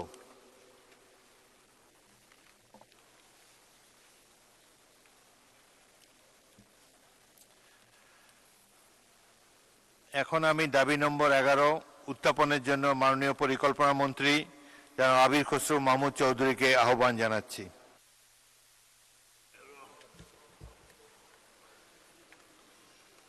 মাননীয় স্পিকার, আপনাকে ধন্যবাদ। আমি আমির খসরু মাহমুদ চৌধুরী অর্থমন্ত্রী। এটা কি পরিকল্পনা নাকি? অর্থমন্ত্রী পরিকল্পনা বিভাগ খাতে 2026 সনের 30 জুন তারিখে সমাপ্য অর্থ বছরের প্রয়োজনীয় সাকুল্য পরিচালন উন্নয়ন ব্যয় নির্বাহকল্পে মহামান্য রাষ্ট্রপতিকে অনধিক 12,407 কোটি 83 লক্ষ 88,000 টাকা মঞ্জুর করা হোক। আপনাকে ধন্যবাদ মাননীয় স্পিকার। মাননীয় সদস্যবৃন্দ, এই দাবির উপর আলোচনা করার ব্যাপারে নোটিশদাতা মাননীয় সদস্যগণ সম্মত হয়েছেন। দাবি নম্বর 11 উপরে 16 জন মাননীয় সংসদ সদস্য ছাঁটাই প্রস্তাব দিয়েছেন। আমি এদের মধ্য থেকে দুজনকে আহ্বান জানাবো। প্রথমেই জনাব মোহাম্মদ কামরুল হাসান, ময়মনসিংহ 6। আপনার সময় 3 মিনিট। আপনি আগে আপনার প্রস্তাবটি পাঠ করুন, তারপর 3 মিনিট বলুন। ধন্যবাদ। জি, আসসালামু আলাইকুম। মাননীয় স্পিকার, আমি মোহাম্মদ কামরুল হাসান, ময়মনসিংহ 6 পরিকল্পনা বিভাগ বিষয়ে আলোচনা উত্থাপন কল্পে হিসাব খাত 114 পরিকল্পনা বিভাগ শিরোনামাধীন 11 নং দাবি হইতে 500 টাকা হ্রাস করা হোক। আমি দাবি করছি যে 500 টাকা হ্রাস করা হোক। মাননীয় স্পিকার, পরিকল্পনা মন্ত্রণালয় মূলত দেশের আর্থসামাজিক উন্নয়নের রূপরেখা প্রণয়ন, বার্ষিক উন্নয়ন কর্মসূচি এডিপি তৈরি এবং বিভিন্ন উন্নয়ন প্রকল্পের দায়িত্ব পালন করে। দেশের জন্য পঞ্চবার্ষিক পরিকল্পনা, দীর্ঘমেয়াদী রূপকল্প, বার্ষিক উন্নয়ন কর্মসূচি প্রণয়ন, জাতীয় অর্থনীতির সঠিক বিকাশ ও অবকাঠামো সম্প্রসারণের জন্য বিভিন্ন উন্নয়ন প্রকল্পের প্রস্তাবনা যাচাই বাছাই এবং অনুমোদন করে থাকে। বাস্তবায়ন, পরিবীক্ষণ, মূল্যায়ন, জাতীয় বাজেটে অনুমোদিত উন্নয়ন প্রকল্প সঠিকভাবে এবং নির্ধারিত সময়ে বাস্তবায়িত হচ্ছে কিনা তা পর্যবেক্ষণ মূল্যায়ন করে থাকে। জাতীয় পরিকল্পনা প্রণয়নের জন্য প্রয়োজনীয় সঠিক ও নির্ভরযোগ্য পরিসংখ্যান, আদমশুমারি এবং আর্থসামাজিক উপাত্ত প্রদান করে থাকে। মাননীয় স্পিকার, আমরা দেখেছি যে 12,480 কোটি টাকা ব্লক এলোকেশন দাবি করা হয়েছে। এখানে সঠিক তথ্যের অভাব এবং দুর্বলতা পরিলক্ষিত হচ্ছে, কারণ ত্রুটিপূর্ণ বাজেট এবং দুর্বল পরিকল্পনা তথ্যের অভাবে হয়ে থাকে। আজকে যে কারণে দেখা যায় যে এই সম্পূরক বাজেটের প্রয়োজন হয়, বরাদ্দের প্রয়োজন হয়, থোক বরাদ্দের প্রয়োজন হয়। মাননীয় স্পিকার, থোক বরাদ্দ দুর্নীতিকে উৎসাহিত করে এবং প্রকল্প বাস্তবায়নের ঝুঁকি বাড়ায় এবং 15 দিন 1 মাস সময়ের মধ্যেই থোক বরাদ্দ থেকে বাস্তবায়ন করতে হয়, যেটা সত্যিকার অর্থে সেখানে দুর্নীতিকেই উৎসাহিত করে থাকে। প্রকল্প মূল্যায়নের দুর্বলতা, বিশেষ করে আমরা রাজনৈতিক বিবেচনায় দেখেছি ইতিপূর্বে অনেক প্রকল্প বাস্তবায়িত হয়েছে, যেগুলো আমরা দেখি যে রূপপুর পদ্মা এবং পদ্মা বীজ, রূপপুর পারমাণবিক বিদ্যুৎ কেন্দ্র, এইগুলোর সময় ব্যাপক সময় নিয়ে এবং সময় ক্ষেপণ করে সেটার প্রকল্প ব্যয় বৃদ্ধি করা হয়েছে। এইভাবে করে দুর্নীতিকে উৎসাহিত করা হয় এবং সঠিক পরিকল্পনা যদি এখানে থাকতো তাহলে স্বাভাবিকভাবেই এই দুর্নীতি বাধাগ্রস্ত হইতো। সেখানে যথাসময়ে প্রকল্প বাস্তবায়ন হলে আর্থিক যে অস্বচ্ছতা এবং এই প্রকল্প বাস্তবায়নের দুর্বলতা সেটা আমরা দেখতাম না। মাননীয় স্পিকার, আজকে আঞ্চলিকতা কারণে আমরা দেখেছি কিছু কিছু অঞ্চল ব্যাপকভাবে উন্নয়নের পরিকল্পনা নেওয়া হয়েছে। আমি যদি বলি যে আমার ময়মনসিংহ বিভাগে উন্নয়ন পরিকল্পনায় আমরা আসলেই নবীন একটা বিভাগ হওয়ার পরেও সেখানে কিন্তু উন্নয়নের ছোঁয়া লাগেনি। মাননীয় সদস্য আরেক মিনিটে কনক্লুড করুন প্লিজ। মাননীয় স্পিকার, আপনাকে ধন্যবাদ। যে কারণে এই পরিকল্পনা নেওয়ার সময় দেখা হয় যে রাজনৈতিক বিবেচনায় পরিকল্পনা হয় এবং সেখানে মেগা প্রকল্প, মেগা দুর্নীতি। এই কারণে আমরা দেখেছি সুষম উন্নয়নের আমরা সুষম উন্নয়ন থেকে বঞ্চিত হচ্ছে এই জাতি। গোটা জাতির দায়িত্ব নিয়ে আমরা এখানে এসেছি এই সংসদে, মহান সংসদে। আমাদেরকে ভুলে গেলে চলবে না, আমরা টোটাল জাতির দায়িত্ব নিয়েছি। অতএব জাতীয়ভাবেই চিন্তা করতে হবে। আমাদেরকে আরো উদার মানসিকতা নিয়ে সব দিক থেকে সুষম উন্নয়নের পরিকল্পনা নিতে হবে। মাননীয় স্পিকার, আজকে আমার এই কারণেই আমার পক্ষে আমি এই যুক্তি তুলে ধরছি। এবং বিশেষ করে দেখেন ময়মনসিংহ বিভাগে আমি দেখেছি যে চট্টগ্রাম, ঢাকা থেকে আমাদের ময়মনসিংহ নবীন, সেখানে উন্নয়ন বরাদ্দ আরো বৃদ্ধি হওয়া দরকার ছিল, সেখানে আরো কম দেওয়া হয়েছে। মাননীয় স্পিকার, আমি সেই দাবি এখানে জানাচ্ছি। পাশাপাশি আমাকে সময় দেওয়ার জন্য ধন্যবাদ মাননীয় সদস্য। পরবর্তী বক্তা মোহাম্মদ নাজিবুর রহমান, পাবনা 1। আপনার সময় 3 মিনিট। আগে প্রস্তাবটি পাঠ করুন। ধন্যবাদ মাননীয় স্পিকার। আলহামদুলিল্লাহ, সাল্লাতু ওয়াসসালাম আলা রাসূলিল্লাহ। মাননীয় স্পিকার, আমি মোহাম্মদ নাজিবুর রহমান, সংসদ সদস্য পাবনা 1, প্রস্তাব করছি যে পরিকল্পনা বিভাগ বিষয়ে আলোচনা উত্থাপন কল্পে হিসাবের খাত 114 পরিকল্পনা বিভাগ শিরোনামাধীন 11 নং দাবি হইতে 500 টাকা প্রতীকী হ্রাস করা হোক। মাননীয় স্পিকার, দুনিয়ার সবচেয়ে ক্ষমতাসীন ব্যক্তি, ক্ষমতার অধিকারী ব্যক্তি নাকি আমেরিকার প্রেসিডেন্ট। তিনিও যদি অতিরিক্ত অর্থ খরচ করতে চান সেক্ষেত্রে কংগ্রেসের অনুমতি লাগে। সম্প্রতি ইরানের যুদ্ধকেন্দ্রিক খরচের বিষয়ে তাকে কংগ্রেস ভোট দিয়ে বিল এনে তার খরচের যে বিষয়টা, অতিরিক্ত খরচের যে বিষয়টা ছিল সেটাকে হ্রাস করেছে। এদিক দিয়ে তিনি বাংলাদেশের প্রেসিডেন্টকে ঈর্ষা করতেই পারেন। বাংলাদেশের প্রেসিডেন্টকে সংবিধানের 91 অনুচ্ছেদ অনুযায়ী যে ক্ষমতা দেওয়া হয়েছে, অতিরিক্ত খরচের ব্যাপারে ওনাকে কারোর কাছে জবাবদিহি করতে হয় না। তিনি খরচ করবেন, তারপরে এটা রবার স্ট্যাম্পের মতো সম্পূরক বাজেট হিসাবে সংসদে পেশ করা হবে। আমাদের পাশ করা ছাড়া আর কোনো উপায় থাকবে না। মাননীয় স্পিকার, এই বিষয়টাকে অ্যাড্রেস করার জন্য একটি আইন হয়েছিল, সরকারি অর্থ ও বাজেট ব্যবস্থাপনা আইন 2009। সেখানে 12 নম্বর ধারায় যেটা বলা হয়েছে, সংশোধিত বাজেট যথাসম্ভব প্রত্যেক বছরের মার্চ মাসের মধ্যে পেশ করিতে হইবে।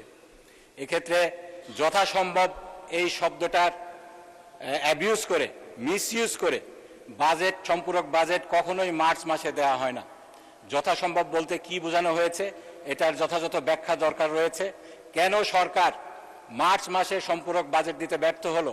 মার্চ মাসের পরে এপ্রিল গেল, মে গেল, 2টা মাসেও সম্পূরক বাজেট দিতে ব্যর্থ হলো। জুন মাসে এসে সম্পূরক বাজেট দিল। এই ব্যাপারে সরকারি দলকে, যারা এই সম্পূরক বাজেট নিয়ে এসেছেন তাদেরকেও জবাবদিহির আওতায় আনতে হবে। সেজন্য আমার যে প্রস্তাব রয়েছে, স্পেসিফিক প্রস্তাব, সেটা হলো এই সংবিধানের 91 অনুচ্ছেদে রাষ্ট্রপতির নামে সরকারকে যেভাবে করে দেওয়া হয়েছে, ক্ষমতা দেওয়া হয়েছে, যথেচ্ছা খরচ করার পরে বাজেটটা সংসদের সম্পূরক বাজেট হিসাবে নিয়ে আসার, এটাকে সংশোধন করতে হবে, সংস্কার করতে হবে। পাশাপাশি সরকারি অর্থ এবং বাজেট ব্যবস্থাপনা আইনের যে স্পিরিটটা রয়েছে, মার্চ মাসের মধ্যে সম্পূরক বাজেটটাকে আনতে হবে।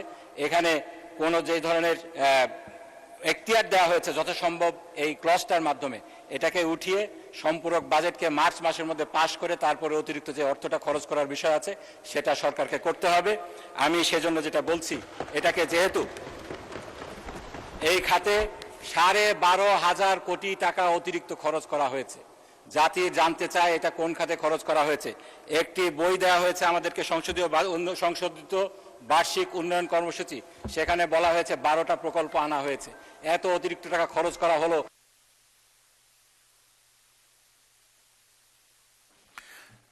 এক মিনিটে কনক্লুড করুন। আমার আধা মিনিট লাগবে মাননীয় স্পিকার, ধন্যবাদ আপনাকে। এই বিষয়ে অস্পষ্ট রেখে এই বিলটি পাশ করা কোনোভাবে উচিত হবে না। সেজন্য আমার যেটা প্রস্তাব, প্রতীকী প্রতিবাদ হিসাবে 500 টাকা এই ব্যয় থেকে হ্রাস করা হোক। ধন্যবাদ মাননীয় স্পিকার। ধন্যবাদ মাননীয় সদস্য। আমি এখন মাননীয় পরিকল্পনা মন্ত্রীকে ছাঁটাই প্রস্তাবগুলোর উপর বক্তব্য রাখার জন্য আহ্বান জানাচ্ছি।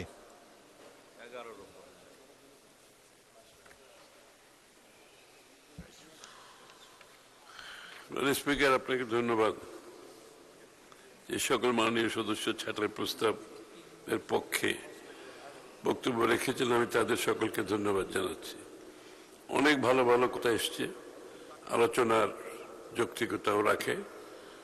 মাননীয় স্পিকার, পরিবার পরিকল্পনা বিভাগের 2টি চলমান প্রকল্পে, 3টি নতুন প্রকল্পে এবং বিশেষ প্রয়োজনে উন্নয়ন সহায়তা খাতে প্রয়োজনীয় অর্থের সংস্থান করাই এই অতিরিক্ত বরাদ্দ প্রয়োজন হয়েছে। পরিকল্পনা বিভাগের নিজস্ব ব্যয় মেটানোর জন্য কোনো অতিরিক্ত বরাদ্দ দাবি করা হয়নি বিধায় বাড়তি বরাদ্দের প্রস্তাবটি যৌক্তিক। আর এই কারণেই মাননীয় সদস্যগণের আনিত ছাঁটাই প্রস্তাব সমূহ গ্রহণ করা সম্ভব হচ্ছে না। মাননীয় স্পিকার, আপনাকে ধন্যবাদ। ধন্যবাদ মাননীয় অর্থমন্ত্রী। মাননীয় সদস্য মোহাম্মদ কামরুল হাসান এবং মোহাম্মদ নাজিবুর রহমানের ছাঁটাই প্রস্তাবগুলো গ্রহণ করা হোক, এটাই সংসদের সামনে প্রশ্ন। যারা এই প্রস্তাবের পক্ষে আছেন তারা হ্যাঁ বলুন, যারা এই প্রস্তাবের বিপক্ষে আছেন তারা না বলুন। আমার মনে হয় না জয়যুক্ত হয়েছে, না জয়যুক্ত হয়েছে, না জয়যুক্ত হয়েছে। অতএব ছাঁটাই প্রস্তাবগুলো নাকচ হলো। সংসদের সামনে প্রশ্ন হচ্ছে, মাননীয় পরিকল্পনা মন্ত্রী আমির খসরু মাহমুদ চৌধুরীর প্রস্তাব মতো পরিকল্পনা বিভাগ খাতে মহামান্য রাষ্ট্রপতিকে অনধিক 12,407 কোটি 83,88,000 টাকা মঞ্জুর করা হোক। যারা এই প্রস্তাবের পক্ষে আছেন তারা হ্যাঁ বলুন, যারা এই প্রস্তাবের বিপক্ষে আছেন তারা না বলুন। আমার মনে হয় হ্যাঁ জয়যুক্ত হয়েছে, হ্যাঁ জয়যুক্ত হয়েছে এবং হ্যাঁ জয়যুক্ত হয়েছে। অতএব দাবি নম্বর 11 সংসদে গৃহীত হলো।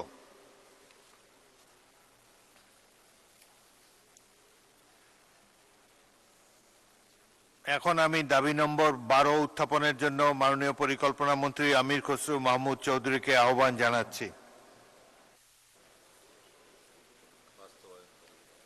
মাননীয় স্পিকার, আপনাকে ধন্যবাদ।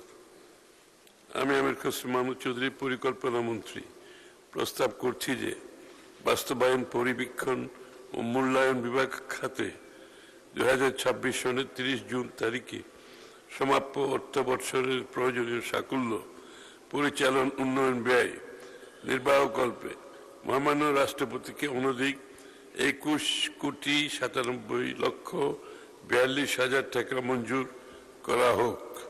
আপনাকে ধন্যবাদ মাননীয় স্পিকার।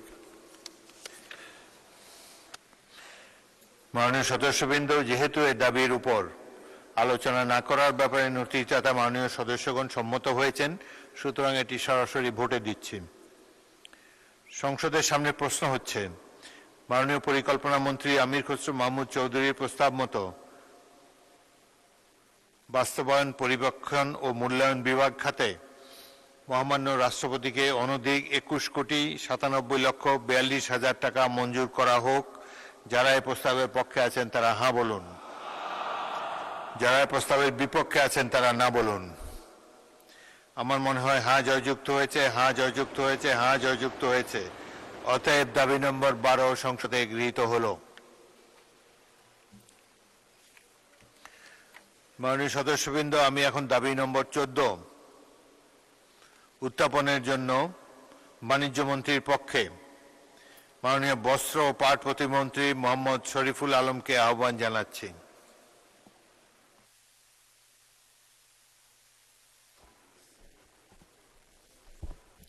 মাননীয় স্পিকার, আপনাকে ধন্যবাদ। আমি মোহাম্মদ শরীফুল আলম, প্রতিমন্ত্রী বস্ত্র ও পাট মন্ত্রণালয়, মাননীয় বাণিজ্য মন্ত্রীর পক্ষে প্রস্তাব করছি যে বাণিজ্য মন্ত্রণালয় খাতে 2026 সনের 30 জুন তারিখে সমাপ্য অর্থ বছরের প্রয়োজনীয় সাকুল্য পরিচালন উন্নয়ন ব্যয় নির্বাহকল্পে মহামান্য রাষ্ট্রপতিকে অনধিক 301,93,24,000 টাকা মঞ্জুর করা হোক।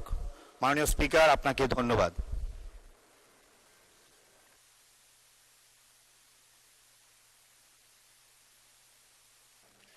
মাননীয় সদস্যবৃন্দ, এই দাবির ব্যাপারে আলোচনার ব্যাপারে নোটিশদাতা মাননীয় সদস্যগণ সম্মত হয়েছেন।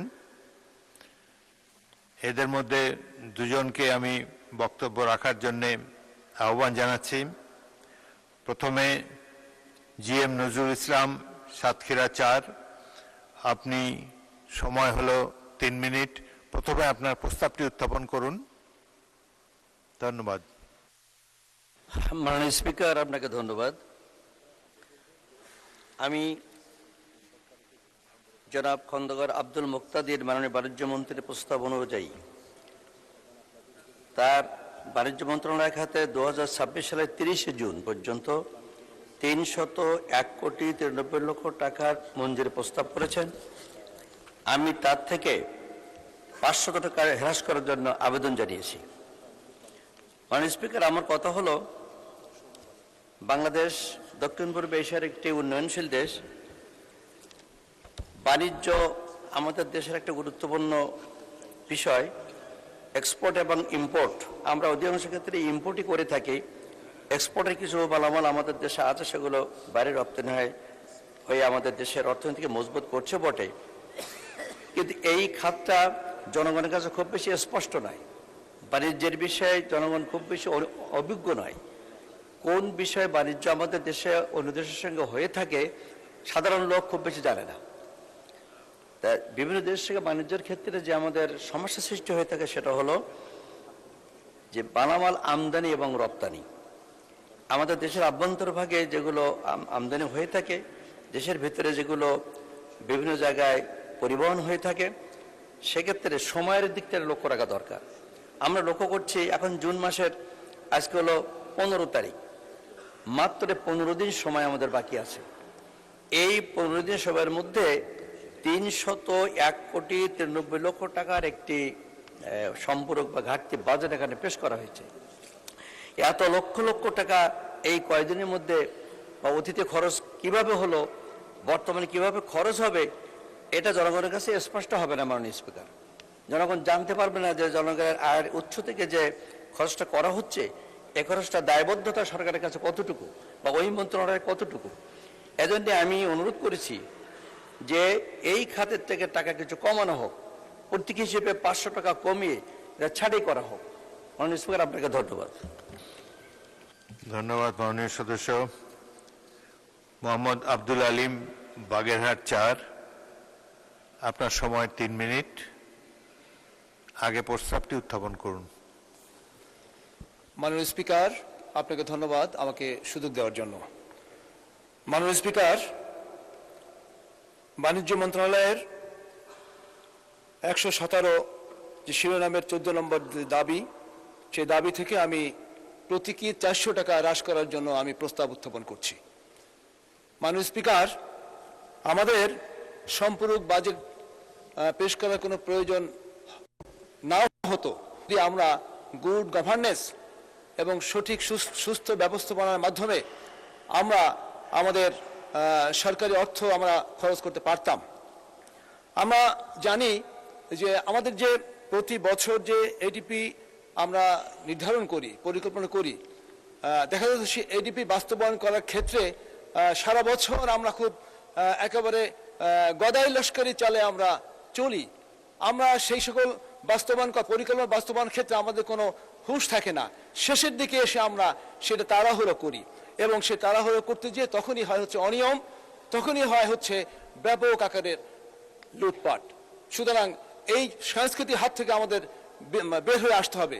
আমরা যদি একটা প্রকল্প বাস্তবায়ন করার জন্য আমরা কার্যকরী পরিকল্পনা নিতে পারতাম, যে 3 মাস অন্তর অন্তর আমাদের অগ্রগতি আমরা মূল্যায়ন করতে পারতাম, তাহলে বোধহয় আমাদের বাড়তি খরচে কোনো প্রয়োজন ছিল না। মাননীয় স্পিকার, আজকে বাণিজ্য এই যে মন্ত্রণালয়ের দিকে যদি আমরা তাকাই, তাহলে আমরা জানি যে বিদেশ থেকে যে রেমিটেন্স আসে, সেই রেমিটেন্স যোদ্ধারা তাদের অনেক ত্যাগ এবং পরিশ্রম করে আমাদের জন্য রেমিটেন্স পাঠান, কিন্তু তারা কিন্তু ব্যাংকিং সেক্টরে কিন্তু তারা রেমিটেন্স পাঠান না, অনেকেই কিন্তু হুন্ডির মাধ্যমে রেমিটেন্স পাঠান। আমরা যদি আমাদের সেই সম্মানিত রেমিটেন্স যোদ্ধাদেরকে উৎসাহিত করতে পারি, সাহস দিতে পারি, তাহলে তারা যদি ব্যাংকিং সেক্টরের মাধ্যমে তাদের টাকা পাঠায়, তাহলে সেক্ষেত্রে আমাদের রাষ্ট্র উপকৃত হবে, আমাদের বাংলাদেশ সামনের দিকে এগিয়ে যাবে ইনশাআল্লাহ। মাননীয় স্পিকার, আমি যে কথা বলতে চাই সেটা হলো এই যে এডিপি বাস্তবায়ন করতে যে সঠিক সময়ের মধ্যে যদি আমরা বাস্তবায়ন করতে পারতাম, তাহলে আমরা যে দেখেছি যে আগামী 26-27 অর্থ বছরের জন্য 3 লক্ষ কোটি টাকার যে এডিপি ধরা হয়েছে, যদি আমরা আগামী অর্থ বছরে এটা সঠিক সময়ে বাস্তবায়ন করতে পারি, তাহলে আমাদের পাইপলাইনের মাধ্যমে আমাদের রাষ্ট্রীয় কোষাগারে 45,000 কোটি টাকা জমা হবে ইনশাআল্লাহ। তাহলে দেখা যাবে আমরা এই সকল যে নিজস্ব অভ্যন্তরীণভাবে অর্জিত যে টাকা, এই টাকা দ্বারাই কিন্তু আমরা এই ধরনের সম্পূরক বাজেট দিতে পারবো, আমাদের নতুন করে টাকা খরচ করার কোনো প্রয়োজন হবে না। মাননীয় স্পিকার, আমি আপনার মাধ্যমে এই মহান সংসদ দাবি জানাচ্ছি যে সঠিক ব্যবস্থাপনার মাধ্যমে যেন আমরা আমাদের রাষ্ট্রযন্ত্রকে পরিচালনা করতে পারি এবং সেই যে সংসদকে পাশ কাটিয়ে। 1 মিনিট কনক্লুড করুন। জি মাননীয় স্পিকার, আমাদের যে রীতি চালু হয়েছে যে আগে খরচ তারপরে অনুমোদন, আমি আপনার মাধ্যমে এই মহান সংসদ উত্থাপন করতে চাই যে আগে অনুমোদন তারপরে খরচ। সবাইকে ধন্যবাদ। আপনাকে ধন্যবাদ মাননীয় স্পিকার। আসসালামু আলাইকুম রহমতুল্লাহ। মাননীয় সদস্য মোহাম্মদ আবুল হাসান, সিলেট 5, আপনার সময় 3 মিনিট।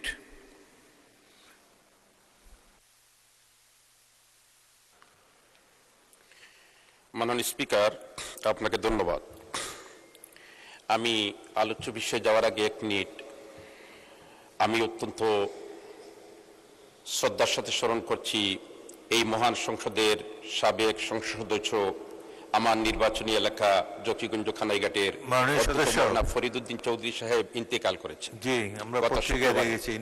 ওনার জন্য আমি সবার কাছে দোয়া প্রার্থনা করছি। আচ্ছা, আগে প্রস্তাবটা পড়ুন মাননীয় সদস্য, আপনার প্রস্তাবটা আগে পড়ুন। আমি প্রস্তাব করিতেছি যে বাণিজ্য মন্ত্রণালয় বিষয়ে আলোচনা উত্থাপন কল্পে হিসাবের খাত 117 বাণিজ্য মন্ত্রণালয় শিরোনামাধীন 14 নম্বর দাবি হইতে 953.40 হাজার টাকা হ্রাস করা হোক। ধন্যবাদ মাননীয় স্পিকার।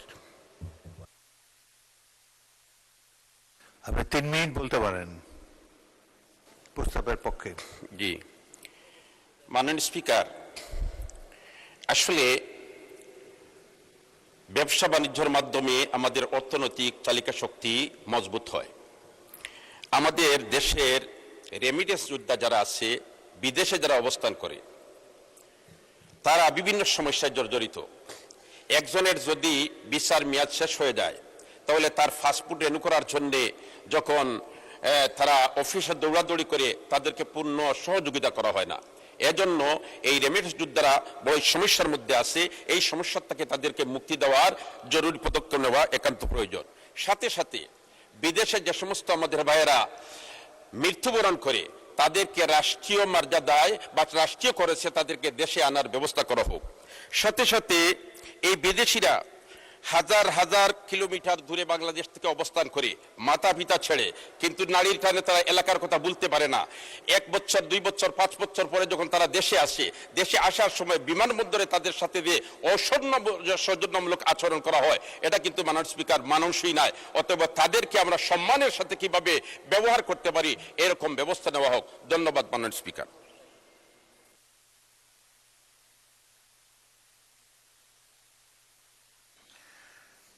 এখন আমি মাননীয় বস্ত্র পাট প্রতিমন্ত্রীকে ছাঁটাই প্রস্তাবগুলোর উপর বক্তব্য রাখার জন্য আহ্বান জানাচ্ছি।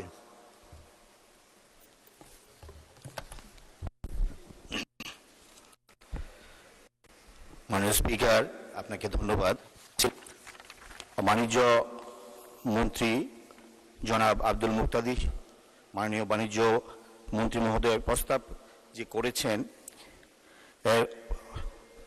2026 সালের 30 জুন তারিখে সমাপ্য অর্থ বছরের প্রয়োজনীয় ব্যয় নির্বাহকল্পে যেই অর্থের প্রস্তাবনা করা হয়েছে মঞ্জুর করার জন্য, আসলে এই মঞ্জুর প্রস্তাব আমি মনে করি যে সরকারের প্রয়োজনে, দেশের প্রয়োজনে যে ব্যয় নির্বাহ করার জন্য এই প্রস্তাবটি মঞ্জুর করার জন্য প্রস্তাব করা হয়েছে, এটা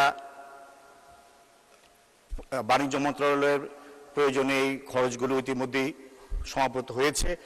এটা প্রস্তাব করলে আমরা মনে করি যে এই কাজগুলো হয়েছে, এখানে আমাদের এই ব্যয় নির্বাহ করার যে ইতিমধ্যেই সম্পন্ন হয়েছে সেটার প্রয়োজনীয় যে আইনগত এবং এই ব্যয় নির্বাহ করার যে যৌক্তিকতা সেটা প্রমাণিত হবে। সেই কারণে আমি মনে করি যে ছাঁটাই প্রস্তাবগুলো যেটা দেওয়া হয়েছে এটা যৌক্তিক নয়। আমি সেই কারণে মনে করি যে এই প্রস্তাবটা সংসদে গ্রহণ করা হোক। ধন্যবাদ। এবং ছাঁটাই প্রস্তাবটি আমি অনুরোধ করছি নাকচ করার জন্য। মাননীয় স্পিকার, আপনাকে ধন্যবাদ। ধন্যবাদ মাননীয় প্রতিমন্ত্রী। সংসদের সামনে প্রশ্ন হচ্ছে জনাব জিএম নজরুল ইসলাম, জনাব মোহাম্মদ আব্দুল আলিম এবং জনাব মোহাম্মদ আবুল হাসানের ছাঁটাই প্রস্তাবগুলো গ্রহণ করা হোক। যারা এই প্রস্তাবের পক্ষে আছেন তারা হ্যাঁ বলুন, যারা এই প্রস্তাবের বিপক্ষে আছেন তারা না বলুন। আমার মনে হয় না জয়যুক্ত হয়েছে, না জয়যুক্ত হয়েছে, না জয়যুক্ত হয়েছে। অতএব ছাঁটাই প্রস্তাবগুলো নাকচ হলো। মাননীয় সদস্যবৃন্দ, সংসদের সামনে প্রশ্ন হচ্ছে মাননীয় বাণিজ্য মন্ত্রীর পক্ষে মাননীয় বস্ত্র ও পাট প্রতিমন্ত্রী মোহাম্মদ শরীফুল আলমের প্রস্তাব মতো বাণিজ্য মন্ত্রণালয় খাতে মহামান্য রাষ্ট্রপতিকে অনধিক 301,93,40,00,000 টাকা মঞ্জুর করা হোক। যারা এই প্রস্তাবের পক্ষে আছেন তারা হ্যাঁ বলুন, যারা এই প্রস্তাবের বিপক্ষে আছেন তারা না বলুন। আমার মনে হয় হ্যাঁ জয়যুক্ত হয়েছে, হ্যাঁ জয়যুক্ত হয়েছে, হ্যাঁ জয়যুক্ত হয়েছে। অতএব দাবি নম্বর 14 সংসদে গৃহীত হলো।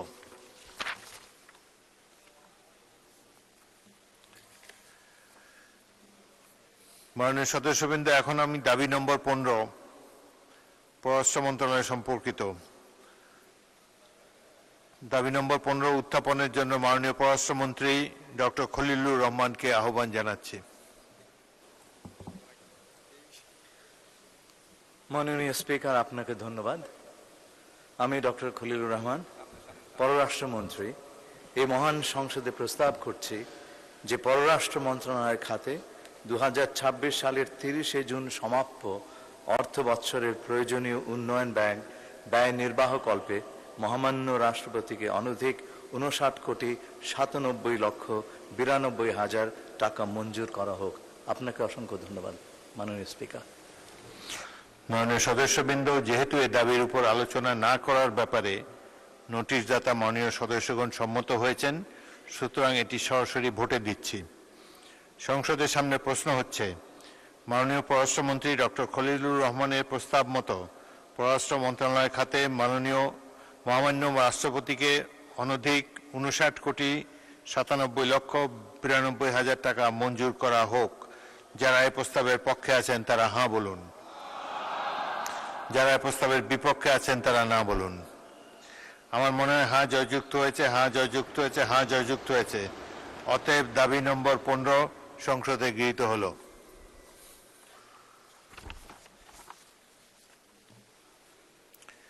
মাননীয় পররাষ্ট্রমন্ত্রী,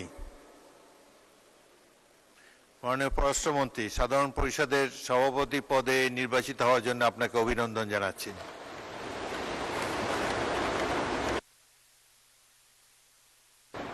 এখন আমি দাবি নম্বর 18 উত্থাপনের জন্য মাননীয় আইন, বিচার ও সংসদ বিষয়ক মন্ত্রী মোহাম্মদ আসাদুজ্জামানকে আহ্বান জানাচ্ছি। মাননীয় স্পিকার, আপনাকে ধন্যবাদ। মাননীয় স্পিকার, আমি মোহাম্মদ আসাদুজ্জামান, মন্ত্রী আইন, বিচার ও সংসদ বিষয়ক মন্ত্রণালয়, প্রস্তাব করছি যে আইন ও বিচার বিভাগ খাতে 2026 সালের 30 জুন তারিখে সমাপ্য অর্থ বছরের প্রয়োজনীয় সাকুল্য পরিচালন এবং উন্নয়ন ব্যয় নির্বাহকল্পে মহামান্য রাষ্ট্রপতিকে অনধিক 84,74,36,000 টাকা মঞ্জুর করা হোক। আপনাকে ধন্যবাদ মাননীয় স্পিকার। মাননীয় সদস্যবৃন্দ, যেহেতু এই দাবির উপর আলোচনা না করার ব্যাপারে নোটিশদাতা মাননীয় সদস্যগণ সম্মত হয়েছেন, সেহেতু আমি সরাসরি ভোটে দিচ্ছি। সংসদের সামনে প্রশ্ন হচ্ছে, মাননীয় আইন, বিচার ও সংসদ বিষয়ক মন্ত্রী মোহাম্মদ আসাদুজ্জামানের প্রস্তাব মতো আইন ও বিচার বিভাগ খাতে মহামান্য রাষ্ট্রপতিকে অনধিক 84,74,36,000 টাকা মঞ্জুর করা হোক। যারা এই প্রস্তাবের পক্ষে আছেন তারা হাঁ বলুন। যারা প্রস্তাবের বিপক্ষে আছেন তারা না বলুন। আমার মনে হয় হাঁ জয়যুক্ত হয়েছে, হাঁ জয়যুক্ত হয়েছে, হাঁ জয়যুক্ত হয়েছে। অতএব দাবি নম্বর 18 সংসদে গৃহীত হলো।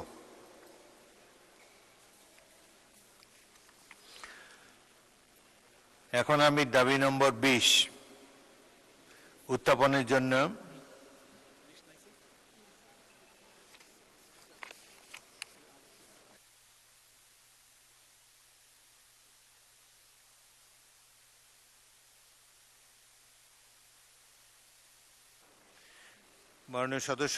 মাননীয় সদস্যবৃন্দ, এখন আমি দাবি নম্বর 19-এ যাচ্ছি, জননিরাপত্তা বিভাগ। দাবি নম্বর 19 উত্থাপনের জন্য মাননীয় স্বরাষ্ট্রমন্ত্রী সালাউদ্দিন আহমদকে আহ্বান জানাচ্ছি। মাননীয় স্পিকার, আপনাকে ধন্যবাদ। আমি সালাউদ্দিন আহমদ, স্বরাষ্ট্রমন্ত্রী, প্রস্তাব করছি যে জননিরাপত্তা বিভাগ খাতে 2026 সালের 30 জুন তারিখে সমাপ্য অর্থ বছরের প্রয়োজনীয় সাকুল্য পরিচালন এবং উন্নয়ন ব্যয় নির্বাহকল্পে মহামান্য রাষ্ট্রপতিকে অনধিক 171,68,13,000 টাকা মঞ্জুর করা হোক। ধন্যবাদ মাননীয় স্পিকার। মাননীয় সদস্যবৃন্দ, যেহেতু এই দাবির উপর আলোচনা না করার ব্যাপারে নোটিশদাতা মাননীয় সদস্যগণ সম্মত হয়েছেন, সেহেতু এটি সরাসরি ভোটে দিচ্ছি। সংসদের সামনে প্রশ্ন হচ্ছে, মাননীয় স্বরাষ্ট্রমন্ত্রী সালাউদ্দিন আহমদের প্রস্তাব মতো জননিরাপত্তা বিভাগ খাতে মহামান্য রাষ্ট্রপতিকে অনধিক 171,68,13,000 টাকা মঞ্জুর করা হোক। যারা এই প্রস্তাবের পক্ষে আছেন তারা হাঁ বলুন। যারা এই প্রস্তাবের বিপক্ষে আছেন তারা না বলুন। আমার মনে হয় হাঁ জয়যুক্ত হয়েছে, হাঁ জয়যুক্ত হয়েছে, হাঁ জয়যুক্ত হয়েছে। অতএব দাবি নম্বর 19 সংসদে গৃহীত হলো। দাবি নম্বর 20 লেজিসলেটিভ ও সংসদ বিষয়ক বিভাগ। এখন আমি দাবি নং 20 উত্থাপনের জন্য মাননীয় আইন, বিচার ও সংসদ বিষয়ক মন্ত্রী মোহাম্মদ আসাদুজ্জামানকে আহ্বান জানাচ্ছি। মাননীয় স্পিকার, আপনাকে ধন্যবাদ। মাননীয় স্পিকার, আমি মোহাম্মদ আসাদুজ্জামান, মন্ত্রী আইন, বিচার ও সংসদ বিষয়ক মন্ত্রণালয়, প্রস্তাব করছি যে লেজিসলেটিভ ও সংসদ বিষয়ক বিভাগ খাতে 2026 সালের 30 জুন তারিখে সমাপ্য অর্থ বছরের প্রয়োজনীয় সাকুল্য পরিচালন ব্যয় নির্বাহকল্পে মহামান্য রাষ্ট্রপতিকে অনধিক 87,85,000 টাকা মঞ্জুর করা হোক। মাননীয় স্পিকার, আপনাকে ধন্যবাদ। মাননীয় সদস্যবৃন্দ, যেহেতু এই দাবির উপর আলোচনা না করার ব্যাপারে নোটিশদাতা মাননীয় সদস্যগণ সম্মত হয়েছেন, সেহেতু এটি সরাসরি ভোটে দিচ্ছি। সংসদের সামনে প্রশ্ন হচ্ছে, মাননীয় আইন, বিচার ও সংসদ বিষয়ক মন্ত্রী মোহাম্মদ আসাদুজ্জামানের প্রস্তাব মতো লেজিসলেটিভ ও সংসদ বিষয়ক বিভাগ খাতে মহামান্য রাষ্ট্রপতিকে অনধিক 87,85,000 টাকা মঞ্জুর করা হোক। যারা এই প্রস্তাবের পক্ষে আছেন তারা হাঁ বলুন। যারা এই প্রস্তাবের বিপক্ষে আছেন তারা না বলুন। আমার মনে হয় হাঁ জয়যুক্ত হয়েছে, হাঁ জয়যুক্ত হয়েছে, হাঁ জয়যুক্ত হয়েছে। অতএব দাবি নম্বর 20 সংসদে গৃহীত হলো। 23